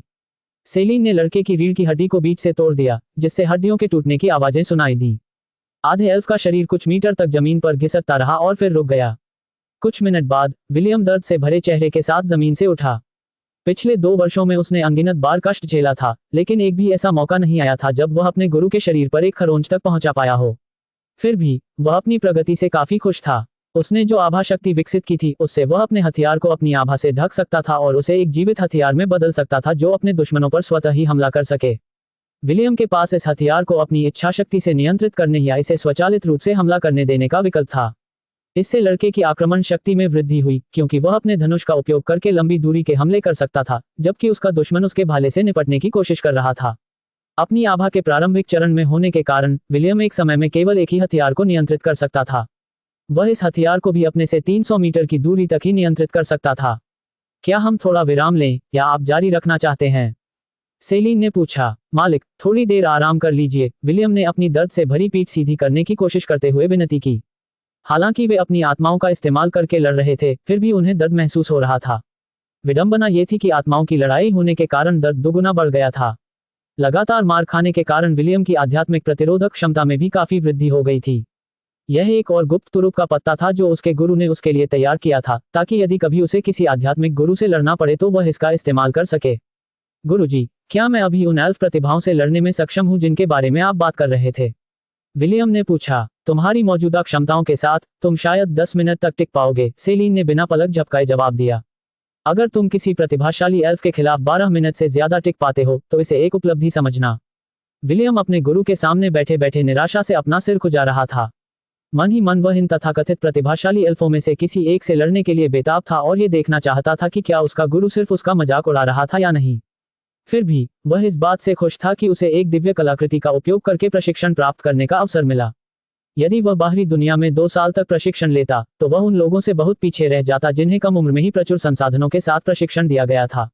बेशक अगर उसने अपनी शक्तियां नहीं खोई होती और उसकी विजय की अंगूठी अभी भी पहले की तरह काम कर रही होती, तो विलियम जानता था कि ऐसा कोई प्रतिभाशाली व्यक्ति नहीं था जिसे वह हरा न सके।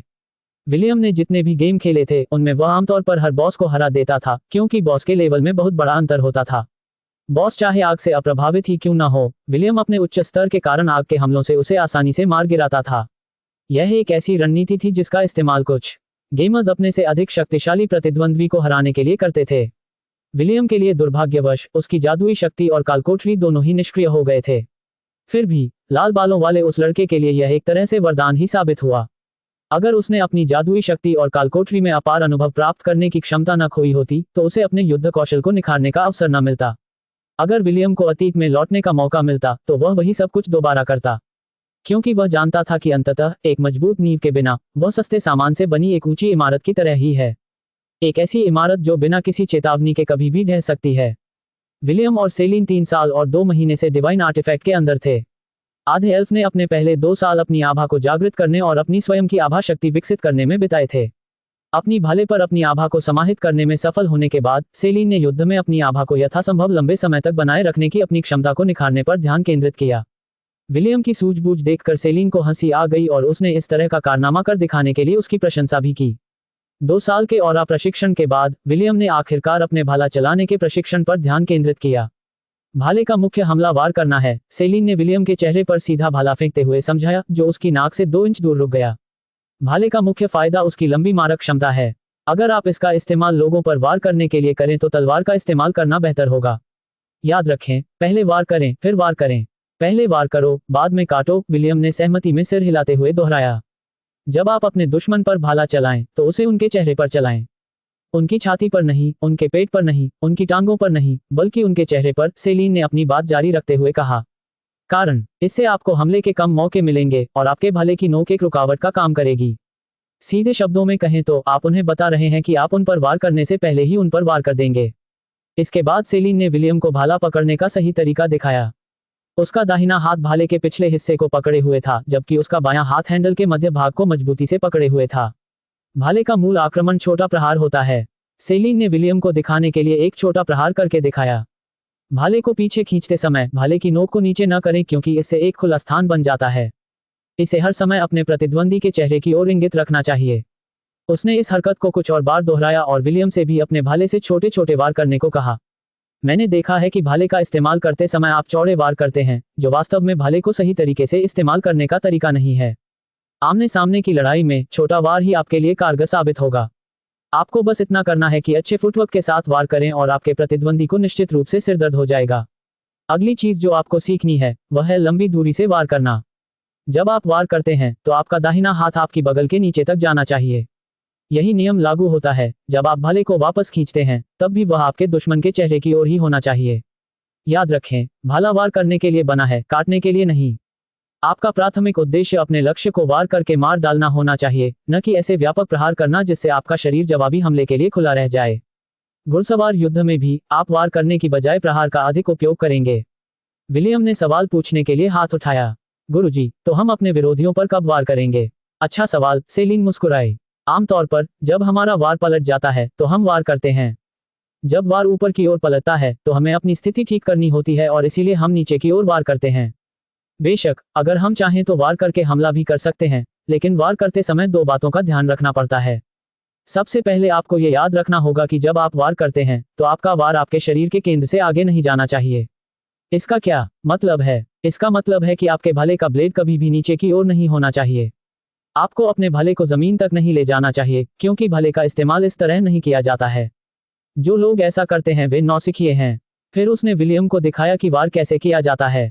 उसके बाद उसने उसे तेजी से वार और धक्के मारने का एक संयोजन दिखाया। अगर इसका प्रभावी ढंग से इस्तेमाल किया जाए तो ये बहुत घातक संयोजन था, क्योंकि इस संयोजन हमले से दुश्मन की आंख फोड़ने की संभावना बहुत अधिक थी।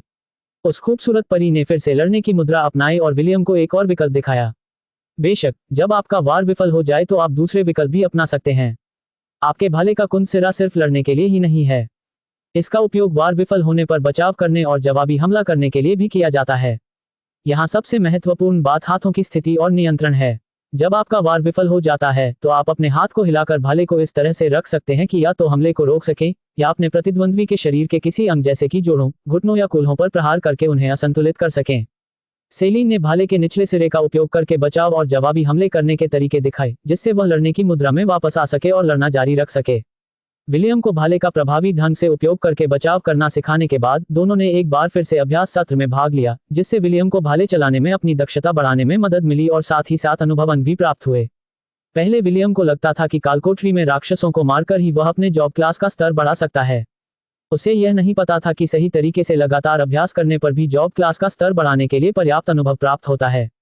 जब विलियम ने सेलिन को मन की स्टाफ तकनीक दिखाई जो ड्वेन ने उसे सिखाई थी, तो डार्क सॉर्सरेस हंस पड़ी और कहा कि अगर विलियम की सुरक्षा में सेंध लग जाती है तो इसका इस्तेमाल हमले के एक प्रभावी साधन के रूप में किया जा सकता है। असल में सेलिन का कहना था कि बस अपने भाले को छोड़ दो और अपने साधु वर्ग में आ जाओ और अपने प्रतिद्वंद्वी को तब तक मुक्कों से मारो जब तक कि वह पूरब और पश्चिम में फर्क न कर पाए। विलियम ने अपना सिर खुजाया क्योंकि वह सेलिन की टिप्पणी का खंडन नहीं कर सका। फिर विलियम का दोहराव वाला प्रशिक्षण शुरू हुआ। छोटे छोटे वार, लंबे वार, छोटे और लंबे वार का संयोजन और वार और प्रहार का संयोजन। सेलिन ने विलियम के फुटवर्क पर भी विशेष ध्यान दिया। स्पीयरमैन जॉब क्लास में रिलेंटलेस ड्रैगन स्पीयर आर्ट नामक युद्ध कला है। विलियम इस भाला कला से काफी मोहित था क्योंकि थंडर के राजकुमार की बिजली देवता युद्ध कला के विपरीत जो घातक हमलों पर केंद्रित थी, रिलेंटलेस ड्रैगन भाला कला करीबी मुकाबले में भाला चलाने की तकनीकों और कैवेलियर भाला तकनीकों पर केंद्रित थी। ये भाला चलाने की एक कला थी जिसका प्रयोग मध्य महाद्वीप में ड्रैगून और टेम्पलर्स द्वारा आमतौर पर किया जाता था।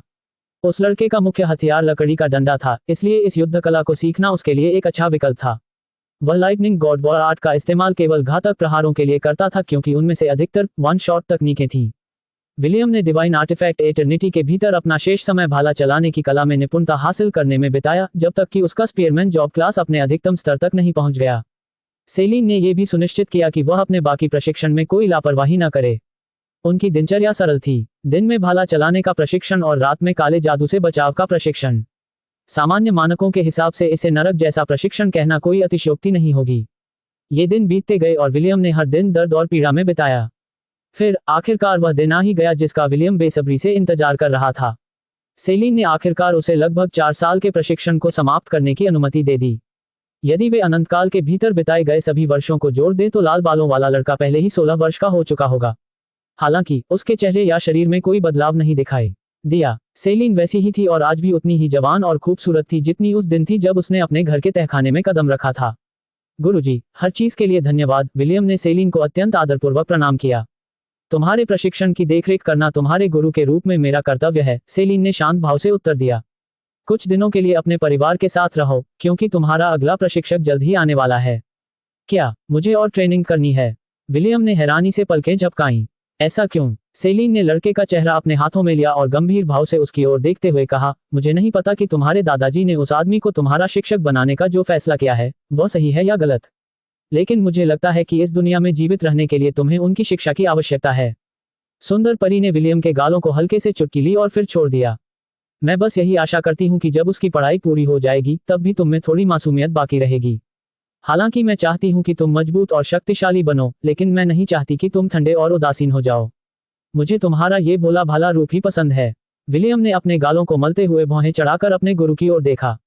गुरुजी, मैं मूर्ख नहीं हूँ, ये तो बस एक मुहावरा है, सेलिन ने चिढ़कर कहा। जाओ, अपने परिवार के साथ कुछ समय बिताओ क्योंकि तुम जल्द ही लोन छोड़कर जाओगे। विलियम को अभी भी थोड़ा संदेह था, लेकिन फिर भी उसने सहमति में सिर हिलाया। सेलिन और ओलिवर ने खिड़की से लड़के की दूर जाती हुई आकृति को देखा और आह भरी। मालकिन, मुझे विलियम का ये रूप पसंद है। अगर संभव हो तो मैं नहीं चाहता कि उसे इस तरह की पीड़ा से गुजरना पड़े, ओलिवर ने कहा। मैं भी, सेलिन ने जवाब दिया, लेकिन इस दुनिया में बदलाव ही एकमात्र स्थायी चीज है। चलो उसके लौटने का इंतजार करते हैं। उसके अगले पाठ के बाद हम मदद करने का कोई तरीका सोच लेंगे। ओलिवर ने अपनी आंखें बंद की और एक बार फिर आह भरी। मुश्किल समय हमेशा नहीं रहता, लेकिन मजबूत लोग टिके रहते हैं। सेलिन ने विलियम के लिए अपना सर्वश्रेष्ठ प्रदर्शन कर दिया था। अब समय आ गया था कि वह जिम्मेदारी दूसरों को सौंप दे। हालांकि जिसे ये जिम्मेदारी सौंपी गई थी वह एक ऐसा व्यक्ति था जो अंधकार में ही फलता फूलता था। जिस जगह पर अंधकार का बोलबाला हो वहां जलती हुई मशाल उस छोटी मोमबत्ती से कम नहीं थी जिसकी रोशनी हवा के झोंकों से बुझ जाती। योजक चिन्ह, कृपा करके मुझ पर दया कीजिए, मैं दोबारा ऐसा नहीं करूंगा, एक अधेड़ उम्र के व्यक्ति ने डरते हुए अपने पास आते हुए व्यक्ति को देखते हुए गिड़गिड़ाते हुए कहा। तुम्हें क्या चाहिए? पैसा, औरतें, अधिकार, मैं तुम्हें सब कुछ दे सकता हूँ, बस मेरी जान बख्श दीजिए, मैं आपसे विनती करता हूँ। नकाबपोश आदमी दबे कदमों से अधेड़ उम्र के आदमी की ओर बढ़ा। चेहरे पर नकाब होने के कारण कोई यह नहीं बता सकता था कि वह सुंदर था या नहीं। उस आदमी को इन छोटी मोटी बातों की परवाह नहीं थी, उसे बस अपने स्वामी के आदेशानुसार अपना काम करना था। प्लीज, मैं आपसे विनती करता हूँ। आह, वह व्यक्ति अपना वाक्य पूरा नहीं कर पाया क्योंकि नकाबपोश व्यक्ति ने एक ही झटके में छोटी तलवार से उसकी छाती को भेद दिया। अधेड़ उम्र के उस व्यक्ति की मृत्यु हो गई। उसकी आंखें खुली हुई थीं और वह तारों भरे आकाश को घूर रहा था। मृत्यु से ठीक पहले कुछ क्षणों के लिए उसकी आंखों में भय और पश्चाताप के भाव दिखाई दिए, फिर जैसे ही उसने अपने शरीर से प्राण त्यागे उसकी आंखें धुंधली हो गईं। मुझे इसमें कोई खुशी नहीं मिलती, लेकिन कोई और रास्ता नहीं है, नकाबपोश आदमी ने कहा। ईश्वर उनकी आत्मा को शांति दे। लेखक का नोट, आपकी आत्मा को शांति मिले। नकाबपोश आदमी वहां से चला गया और रात के अंधेरे में गायब हो गया। अपना काम पूरा करने के बाद अब उसके लिए लौंड लौटने का समय था, जहां उसका नया मिशन उसका इंतजार कर रहा था। विलियम ने सेलिन के साथ अपना प्रशिक्षण पूरा करने के बाद दूसरा दिन था।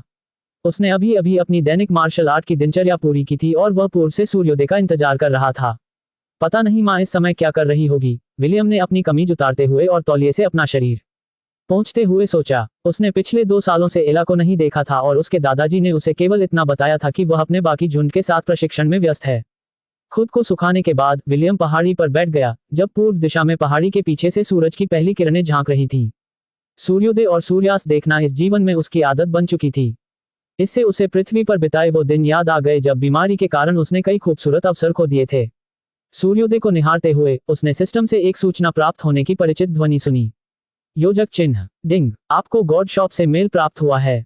क्लोजिंग स्क्वायर ब्रैकेट, योजक चिन्ह, मेल। विलियम ने अपने गॉड शॉप से इनबॉक्स खोलते हुए धीरे से कहा। सिस्टम से उसे पहली बार मेल मिला था और वह इसके बारे में जानने के लिए बहुत उत्सुक था। उसने मेल पढ़ा और उसमें एक अटैचमेंट देखकर हैरान रह गया। योजक चिन्ह, हमारे प्रिय संरक्षक को चरवाहों के ईश्वर इस समय अपना 3021वां जन्मदिन मना रहे हैं। इसी कारण महामहिम डेविड ने अपने करीबी दोस्तों और परिचितों को उपहार भेजने का निर्णय लिया है।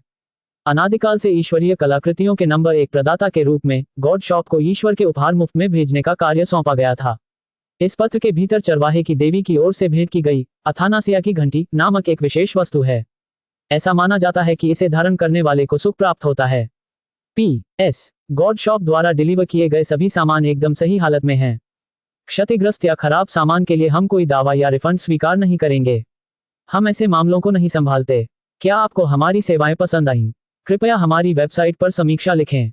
हम 3 स्टार या उससे कम की समीक्षाओं को स्वचालित रूप से हटा देंगे। जो कोई भी खराब समीक्षा लिखने की हिम्मत करेगा, उसे श्राप दिया जाएगा कि वह फिर कभी अपने PP पॉजिटिव मेंशन नहीं बढ़ा पाएगा। भवदीय, भगवान की दुकान प्रबंधक, अनादिकाल से आपकी सेवा में टिल्ड। योजक चिन्ह, एंथेनेसिया की घंटी। विलियम ने गॉड शॉप से घंटी मंगवाए और अपनी मूल्यांकन क्षमता का उपयोग करके उसकी जानकारी की जांच की। योजक चिन्ह, एंथेनेसिया की घंटी। ये घंटी कभी अमाल्थिया की थी, जिन्हें कभी कभी कोमल देवी भी कहा जाता था। जब वे नक्षत्रमंडल बनने के लिए तारों भरे आकाश में विलीन हो गईं, तो उन्होंने घंटी को चरवाहों के देवता की देखरेख में छोड़ दिया। सभी स्टैट्स में जोड़ 1 का एनहांसमेंट बोनस प्रदान करता है। ये पहनने वाले के शरीर को पोषण प्रदान करता है ताकि वह हमेशा स्वस्थ रहे। जहर से प्रतिरक्षा प्रदान करता है। सभी पालन पोषण कौशलों के प्रभाव को बढ़ाता है। अनुदान, प्रपत्र, प्रश्नवाचक चिन्ह, प्रश्नवाचक चिन्ह, प्रश्नवाचक चिन्ह, प्रश्नवाचक चिन्ह, प्रश्नवाचक चिन्ह, प्रश्नवाचक चिन्ह। योजक चिन्ह। विलियम ने जानकारी पढ़ी और इस बात से सहमत हुआ कि यह एक बहुत ही अच्छी कलाकृति है। हालांकि जानकारी में कुछ प्रश्न चिन्ह शामिल थे और उसे समझ नहीं आ रहा था कि उनका क्या अर्थ है। सिस्टम, क्या मेरी मूल्यांकन क्षमता में कोई कमी है? मेजबान के प्रश्न का उत्तर देने के लिए आपके पास वर्तमान में मौजूद मूल्यांकन कौशल का स्तर कलाकृति की जानकारी को पूरी तरह से अनुवादित करने में असमर्थ है। यह एक बहुत ही सामान्य बात है, विशेष रूप से देवी देवताओं से संबंधित पवित्र या दिव्य कलाकृतियों के लिए। मैं समझ गया, विलियम ने सहमति में सिर हिलाया। मुझे पूरा यकीन है कि सर डेविड मेरे लिए कुछ भी हानिकारक नहीं करेंगे। अरे, मैं भूल गया, मुझे उन्हें जन्मदिन की बधाई भी देनी है। विलियम ने गॉड शॉप के मैनेजर के पत्र का जवाब दिया और विनम्रतापूर्वक उनसे चरवाहों के देवता को संदेश देने का अनुरोध किया। विलियम ने अपने पत्र में डेविड को धन्यवाद दिया और उन्हें जन्मदिन की हार्दिक शुभकामनाएं दी। उन्होंने क्षमा भी मांगी और डेविड की उदारता के लिए धन्यवाद के रूप में अगली बार मंदिर जाने पर भेंट चढ़ाने का वादा किया। अपना जवाब भेजने के बाद उसने एक बार फिर अपने हाथ में मौजूद घंटी को देखा। हर कोण से देखने पर वह एक साधारण चांदी की घंटी लग रही थी, जिसमें कोई खास बात नहीं थी। अगर उसे मूल्यांकन कौशल से मिली जानकारी न होती, तो विलियम को लगता कि गॉड शॉप ने उसके साथ कोई मजाक किया है। मी, एक जानी पहचानी आवाज हवा में गूंजी और विलियम झट से खड़ा हो गया और उस दिशा में देखा जहां से आवाज आई थी। वहां उसने एला को तेजी से उसकी ओर दौड़ते हुए देखा। विलियम मुस्कुराया और अपनी मां की ओर दौड़ा और 2 साल के अलगाव के बाद आखिरकार दोनों का पुनर्मिलन हुआ। मां, मुझे तुम्हारी बहुत याद आई।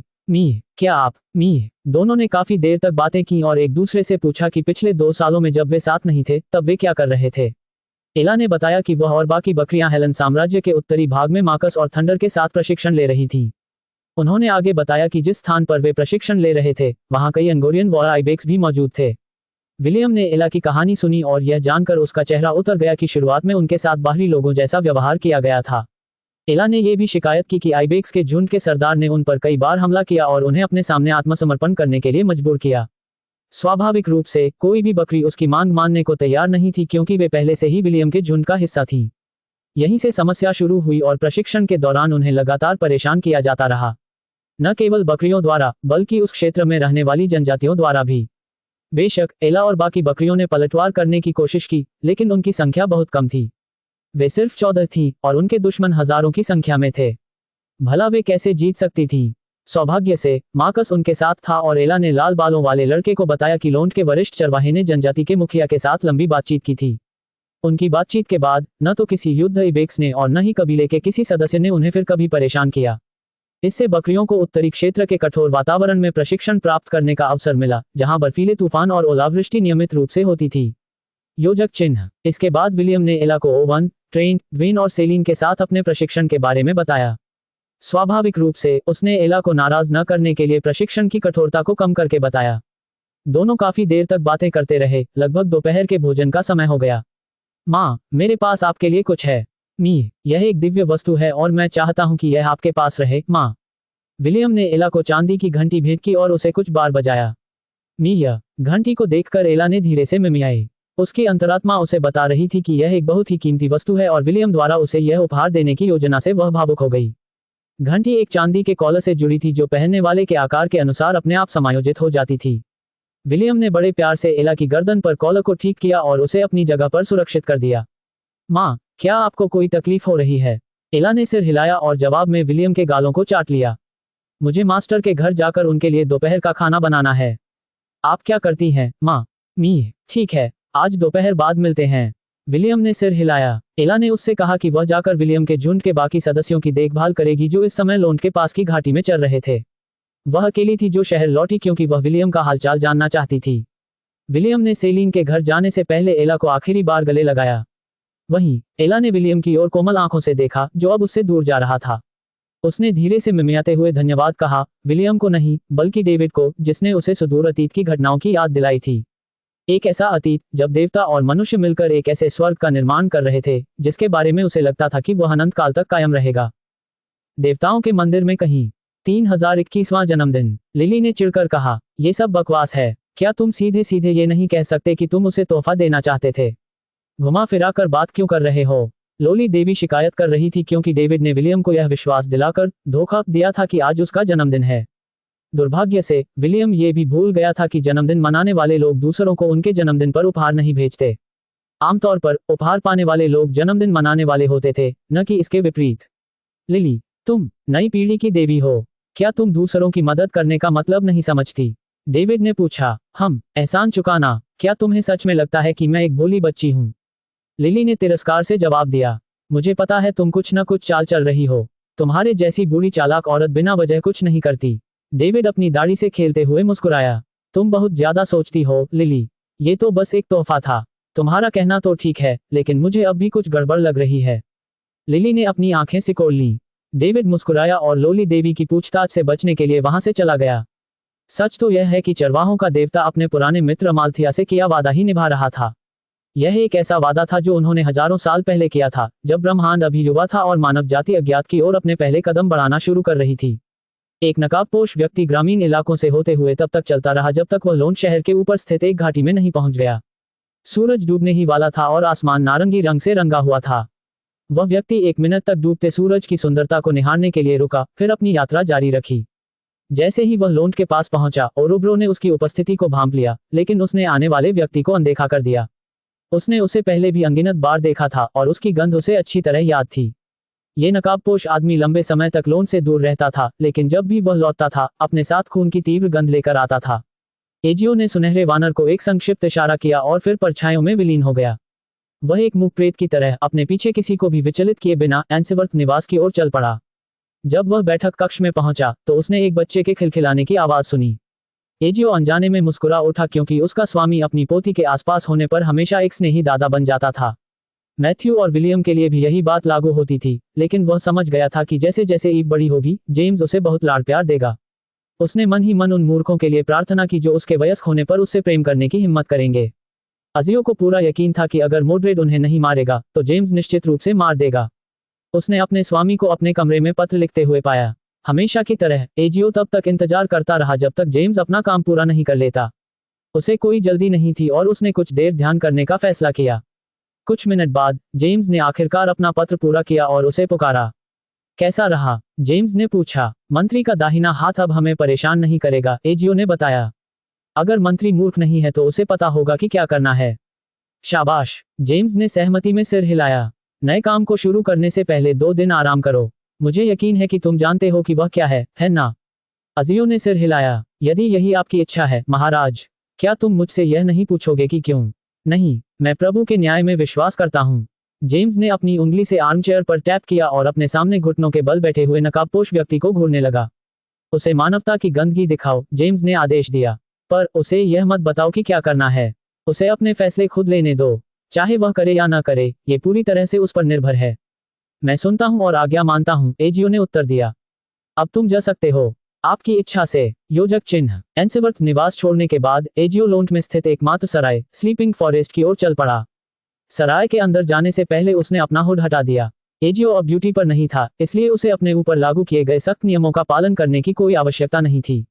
हमेशा की तरह वह बार में सबसे दूर वाले स्टूल पर जाकर बैठ गया और बारटेंडर के द्वारा उसका ऑर्डर लेने का इंतजार करने लगा। क्या आप हमेशा की तरह वही लेंगे? स्लीपिंग फॉरेस्ट के बारटेंडर रयान ने अपने हाथों में गिलास पोंछते हुए पूछा। हाँ, एजियो ने उसकी ओर देखे बिना ही जवाब दिया। रायन ने सिर हिलाया और अलमारी से कुछ बोतलें निकाली। कुछ ही सेकंड में वह कुशलता से एक कॉकटेल बना रहा था। यह एक विशेष मिश्रण था जो सराय में बैठे अन्य ग्राहकों को नहीं परोसा जाता था, कारण उनमें से कोई भी इतना मजबूत नहीं था कि उस पे को पूरा पी सके। लोन्ट में केवल कुछ ही लोग इस पे की सराहना करते थे और एजियो उनमें से एक था। रायन ने आंख मारते हुए कप एजियो के सामने रख दिया और फिर अपनी जगह पर लौट गया। एजियो ने धीरे से धन्यवाद कहा और गिलास से एक घूंट पिया। भूरे बालों वाले उस व्यक्ति ने अपनी आंखें बंद कर ली क्योंकि वह अपने मुंह के अंदर गले से होते हुए पूरे शरीर में फैल रही जलन का आनंद ले रहा था। अपने पे के सुखद नशे में डूबे हुए वह अपने होठों से निकली सुख की एक हल्की सी आह को रोक नहीं सका। अजियो रात में बाहर निकलने से पहले 1 घंटे तक सराय के अंदर ही रुका रहा। हमेशा की तरह वह बिना किसी निश्चित गंतव्य के लोन्ट शहर में घूमने लगा। पता नहीं क्यों वह खुद को लोन्ट के दक्षिण की ओर चलते हुए पाया। वह उस जगह पर बहुत कम जाता था क्योंकि वहां जाने का कोई कारण नहीं था, लेकिन फिर भी किसी कारणवश कोई चीज उसे उस दिशा में खींच रही थी। तभी उसकी नजर उस पर पड़ी। एक छोटा लड़का भूसे के ढेर पर लेटा हुआ आकाश में तारों को देख रहा था। उसके बगल में एक अंगोरियन बकरी थी जिसका सिर उसकी छाती पर टिका हुआ था। अजियो ने उसे तुरंत पहचान लिया क्योंकि लोन्ट में बहुत कम बच्चे बकरी के साथ ऐसा व्यवहार करते थे। उसकी नजर में वह लड़का अंधेरे में जलती हुई मोमबत्ती की तरह था, एक नाजुक रोशनी जो हवा के झोंके से किसी भी क्षण बुझ सकती थी। हालांकि उसने अपने स्वामी के आदेश पर कोई सवाल नहीं उठाया। एजियो सोचता रहा कि अगर लड़के की रोशनी अचानक गायब हो जाए और उसकी जगह अंधेरा छा जाए तो क्या होगा? क्या वह तब भी वही बेफिक्र लड़का रहेगा जो खुशी से हंसता था? वही लड़का जो अपनी बकरियों को चराने के लिए घाटी की ओर ले जाते हुए गीत गाता था? क्या वह अब भी उन निर्मल हरी आंखों से दुनिया को देखेगा जो पन्ना की तरह चमकती थी? या मानवता में विश्वास खोने के साथ ही उनकी चमक फीकी पड़ जाएगी और धुंध से ढक जाएगी? अजियो जानना चाहता था, वह जानने के लिए बेताब था। 1 महीना, एजियो ने सोचा। मुझे 1 महीने बाद जवाब पता चल जाएगा। भूरे बालों वाला वह व्यक्ति अपने कदमों के निशान पर वापस लौटा और रात भर भटकता रहा। उसके स्वामी ने उसे विश्राम करने का आदेश दिया था और वह वही करने जा रहा था। योजक चिन्ह। 2 दिन बाद विलियम गंभीर चेहरे के साथ सम्मेलन कक्ष में खड़ा था। जेम्स ने उसे कल बताया था कि उसका प्रशिक्षक पहले ही लोन्ट पहुंच चुका है और उसे अगले दिन आधी रात को सम्मेलन में उससे मिलने जाना है। विलियम का नया प्रशिक्षक इस समय कमरे के कोने में खड़ा था, काले कपड़े पहने और सिर पर हुड लगाए हुए। उसका हाव भाव किसी हत्यारे जैसा था जिससे विलियम को बहुत असहज महसूस हो रहा था। विल, मैं तुम्हें तुम्हारे नए प्रशिक्षक एजियो से मिलवाना चाहता हूं, जेम्स ने कमरे के कोने में खड़े व्यक्ति की ओर इशारा करते हुए कहा। एजियो, तुम विलियम को पहले से ही जानते हो, मुझे उम्मीद है कि अब से तुम दोनों की आपस में अच्छी बनेगी। आपसे मिलकर अच्छा लगा सर एजियो, विलियम ने मुस्कुराते हुए कहा। इसी तरह, एजियो ने उत्तर दिया। जेम्स ने गंभीर भाव से विलियम के कंधे पर थपथपाया। लोन्ट के बाहर अजियो के मिशनों को पूरा करने में तुम उसके साथ रहोगे। तुम अपनी मर्जी से कुछ भी कर सकते हो, लेकिन उसके काम में दखल देना मना है। क्या मेरी बात समझ में आ गई? हाँ, विलियम ने सिर हिलाया। अजियो, मेरे पोते का ख्याल रखना, जेम्स ने आदेश दिया। तुम पहले से ही जानते हो कि वह कैसा है। मुझे यकीन है कि तुम्हें कुछ सिरदर्द होंगे, लेकिन उसके प्रति अधिक सहनशील रहना। जैसा आप आदेश दें, महाराज। एजियो ने जेम्स को आदरपूर्वक प्रणाम किया और फिर विलियम की ओर मुड़ा। चलो विलियम, अब तुम्हारे प्रशिक्षण का समय आ गया है। जी हाँ, सर एजियो, विलियम ने उत्तर दिया। दोनों अंधेरे की आड़ में घर से निकल गए। विलियम अपने मालिक, अपनी माँ एला, अपने चाचा मोड्रेट, चाची अन्ना, चाची हेलेन और अपनी प्यारी भतीजी ईव को पहले ही अलविदा कह चुका था। दोनों ने अभी अभी लोन शहर छोड़ा ही था कि एजियो ने बातचीत शुरू कर दी। तुम पहले ही कई उस्तादों के अधीन प्रशिक्षण ले चुके हो और मैं कह सकता हूं कि तुम्हारी समग्र युद्ध क्षमता स्वर्ण श्रेणी के प्रारंभिक स्तर तक पहुंच चुकी है, एजियो ने चलते हुए कहा। श्रेणी डी के राक्षस तुम्हारे लिए कोई खतरा नहीं है और कुछ हद तक तुम सामान्य श्रेणी सी के राक्षसों का सामना अकेले ही कर पाओगे।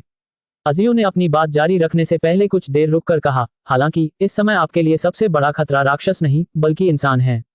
हालांकि मुझे आपका प्रशिक्षक होना चाहिए था, लेकिन जब तक आप अगला कदम उठाने के लिए पूरी तरह से तैयार नहीं हो जाते, मैं आपको कुछ भी नहीं सिखाऊंगा। तब तक आप बस किनारे खड़े होकर देखते रहिए। जब तक आप मेरे मिशन में बाधा नहीं डालते, तब तक आप जो चाहें कर सकते हैं। क्या आप समझते हैं? हाँ, विलियम ने जवाब दिया। लड़के को अपने नए प्रशिक्षक के इशारे का कुछ अंदाजा था और इससे उसके पेट में अजीब सी बेचैनी होने लगी थी। उसे पूरी उम्मीद थी कि वह बस जरूरत से ज्यादा सोच रहा है। विलियम के लिए दुर्भाग्यवश उसके दिल में बसी वह छोटी सी उम्मीद पूरी तरह से गायब हो गई, क्योंकि उसकी दुनिया लाल रंग में रंग गई। भय, निराशा, बेबसी और दर्द की तीव्र गंध हवा में व्याप्त थी जब विलियम ने अपने खून से सने हाथों को देखा। उसके चारों ओर सब कुछ अस्त व्यस्त हो गया था और जहां तक नजर जाती थी, हर तंबू आग की लपटों में घिरा हुआ था। पास ही कई शिशुओं के रोने की आवाज सुनाई दे रही थी, क्योंकि उनकी माताएं उन्हें यह विश्वास दिलाने की पूरी कोशिश कर रही थीं कि सब कुछ ठीक हो जाएगा। क्रोध, गालियों और दिल टूटने के दर्द से भरी चीखें, हंसी, उपहास और तिरस्कार से भरी हुई थी। इन सभी के मेल से एक ऐसी गाथा रची गई जिसने लाल बालों वाले लड़के को घुटनों पर ला दिया। चक्कर और मतली से व्याकुल विलियम ने अपने हाथों पर लगे खून को पोंछने की कोशिश की, लेकिन खून हटने के बजाय और फैल गया। ग्वार्क, खून, पेशाब, पसीना और मल की दुर्गंध चारों ओर से उस पर हावी हो रही थी, इसलिए वह लड़का अब और बर्दाश्त नहीं कर सका। वह तब तक उल्टी करता रहा जब तक कि उसकी उल्टी करने की शक्ति खत्म नहीं हो गई और उसकी आंखों से आंसू बहने लगे। विभिन्न जनजातियों के खानाबदोशों के एकत्रित शिविर में गर्जना, चीख पुकार, विस्फोट और हथियारों के आपस में टकराने की आवाजें गूंज रही थीं। विलियम हौंफने लगा जब उसने देखा कि कई हथियारबंद आदमी उसकी ओर बढ़ रहे हैं। उसने अपने होठों पर लगी गंदगी पोंछी और खुद को खड़ा होने के लिए मजबूर किया। उस लड़के ने स्टॉर्मकॉलर को मजबूती से अपनी बाहों में पकड़ा और एक कदम आगे बढ़ाया। बच्चों का रोना तेज होता जा रहा था और उनकी माताएं भय से कांप रही थीं। विलियम उनके सामने हथियार उठाए खड़ा था। थकान और बेचैनी के कारण उसके पैर कांप रहे थे, लेकिन वह पीछे नहीं हट सकता था। उसने पीछे हटने से इनकार कर दिया। अफसोस, कई बार अपनी पूरी कोशिश करना भी काफी नहीं होता था। इस जगह को सुरक्षित रखने के प्रयास में वह अपनी सीमाओं से कहीं आगे निकल चुका था। लाल बालों वाला लड़का अब अपनी सारी हिम्मत हार चुका था। वह मुश्किल से खड़ा हो पा रहा था, फिर भी खड़ा रहा। भला उसकी जगह कौन खड़ा होता? कोई नहीं। इसीलिए उसे डटकर मुकाबला करना जरूरी था। विलियम का छोटा सा शरीर हवा में उछलकर कुछ मीटर दूर महिलाओं और बच्चों से दूर जमीन पर जा गिरा। वह पूरी तरह से बेबस था और उसके पास उन आदमियों के समूह से बचने का कोई रास्ता नहीं था जो उस अस्थायी आश्रय स्थल पर पहुंच गए थे जहां कबीले की महिलाएं और बच्चे छिपे हुए थे। गिरे हुए लड़के से कुछ मीटर दूर स्टॉर्मकॉलर गरज उठा और उसके शरीर के चारों ओर बिजली की लपटें दौड़ गईं। ऐसा लग रहा था मानो वह विलियम से आग्रह कर रहा हो, विनती कर रहा हो कि वह खड़ा हो और अपने पीछे मौजूद सभी लोगों की रक्षा करे। हालांकि लड़का उसकी आवाज सुनने के लिए बेताब था, लेकिन वह अपने शरीर को हिला डुला नहीं सकता था। उनमें से एक आदमी विलियम के पास आया और बेरहमी से उसके पैरों पर लात मारी। हड्डियों के टूटने की गड़गड़ाहट और उस छोटे लड़के की दर्द भरी चीख रात के सन्नाटे में गूंज उठी। उसकी पीड़ा पर हंसते हुए उस आदमी ने उसकी बाहों पर पैर से वार किया, जिससे वे भी टूट गईं। बस करो, उसे मत मारो, उनमें से एक आदमी ने कहा। वह आधा एल्फ है, हम उसे अच्छे दाम पर बेच सकते हैं।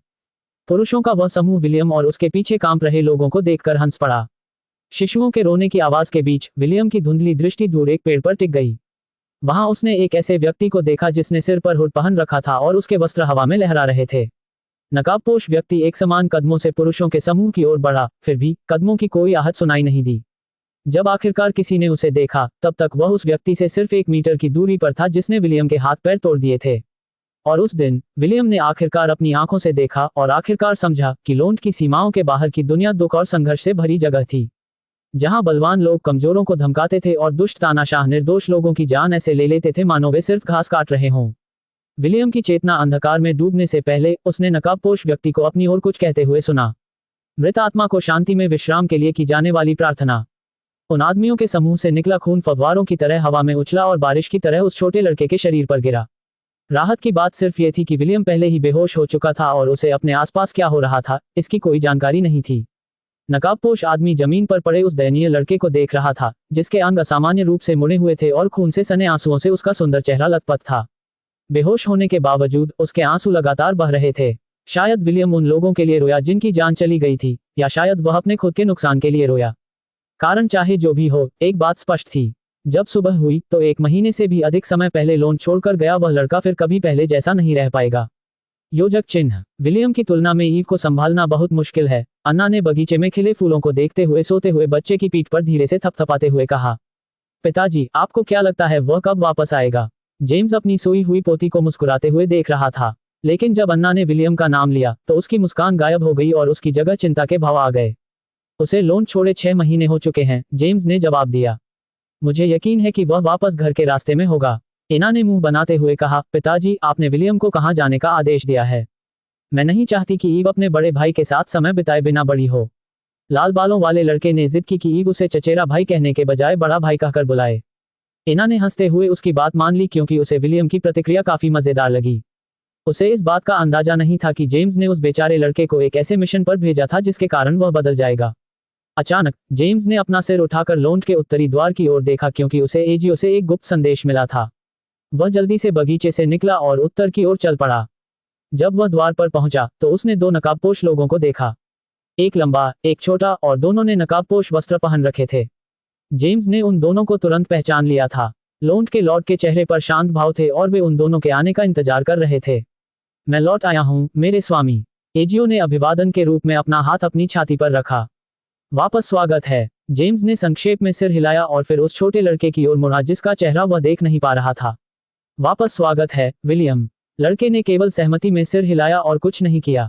विलियम बस वहीं खड़ा रहा और उसके वस्त्र हवा में लहराते रहे। अपने प्रिय पोते को देखते हुए जेम्स ने मन ही मन आह भरी।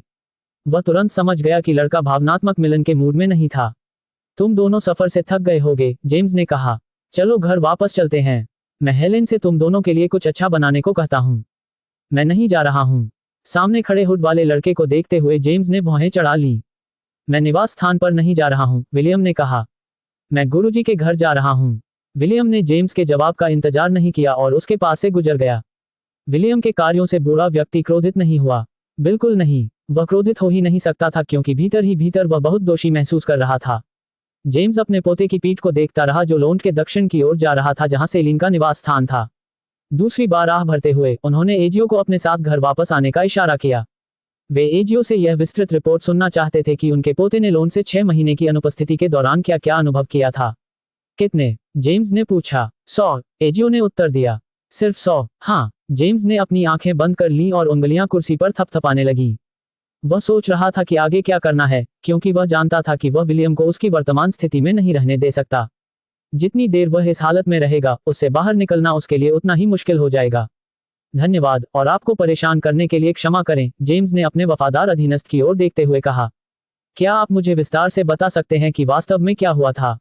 हाँ, एजियो ने सिर हिलाया। उस आदमी ने अपना हुड उतारा और विलियम के साथ लोन छोड़ने के बाद से जो कुछ भी हुआ था वह सब बताने लगा। उसने जेम्स को उन जगहों के बारे में बताया जहां वे गए थे, उन लोगों के बारे में बताया जिनसे वे मिले थे, और बीच में जो कुछ हुआ था उसके बारे में भी बताया।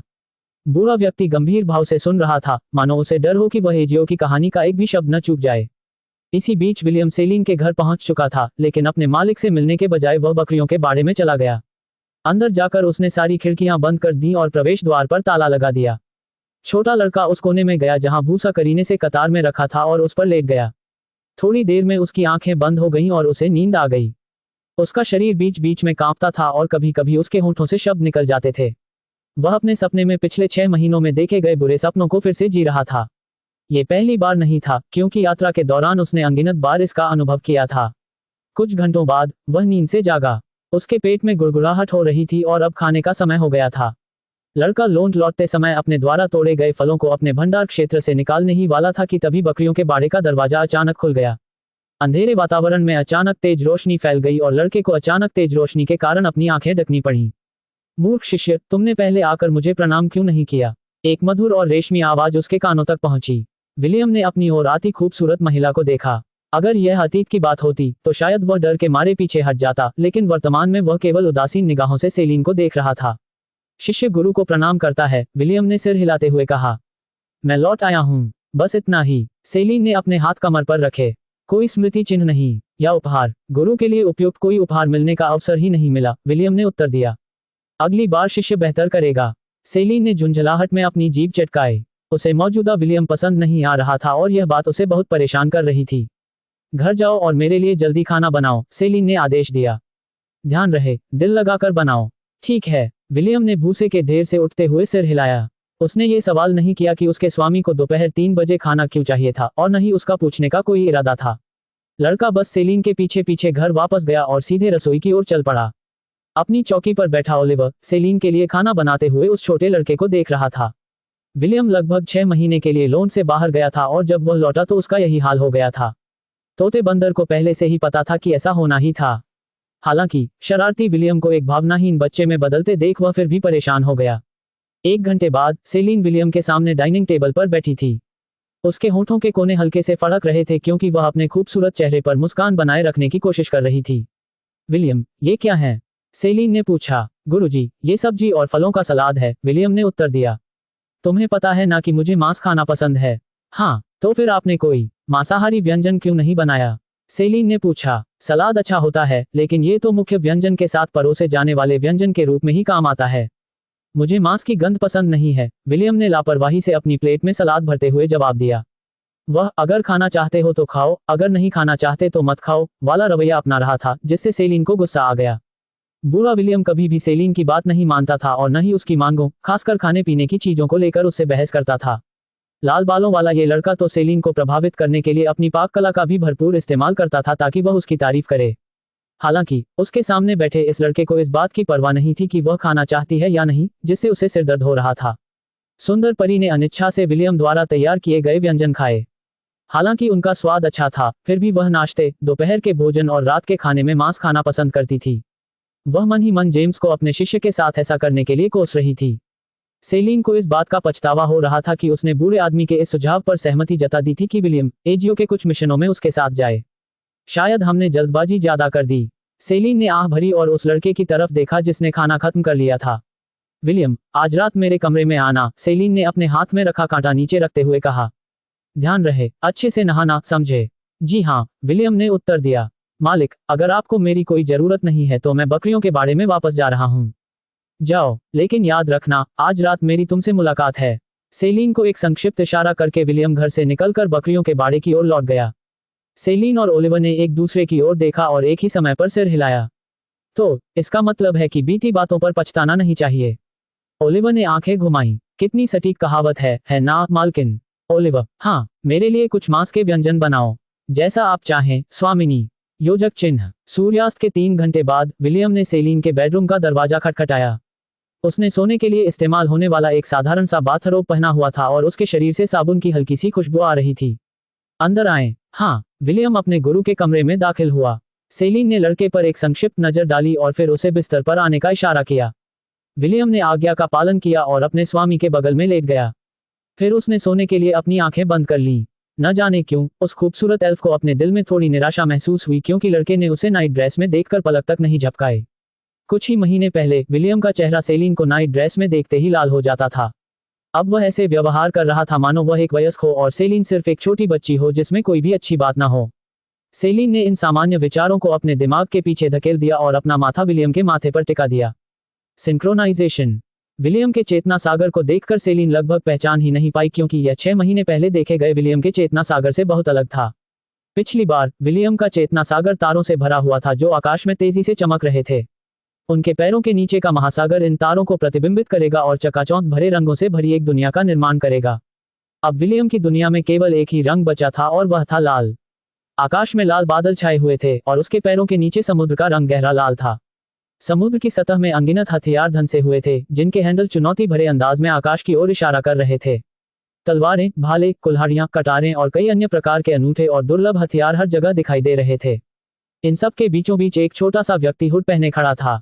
उसके खून से सने हाथों से खून की बूंदें गिरी जिससे उसके पैरों के पास छोटी छोटी लहरें बन गईं।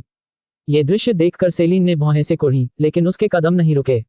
वह उस लड़के के पास गई जो दूर कहीं घूर रहा था और उसने अपना चेहरा हुड से ढका हुआ था। गुरुजी, मानव जीवन इतना नाजुक क्यों है? विलियम ने बिना सिर घुमाए पूछा।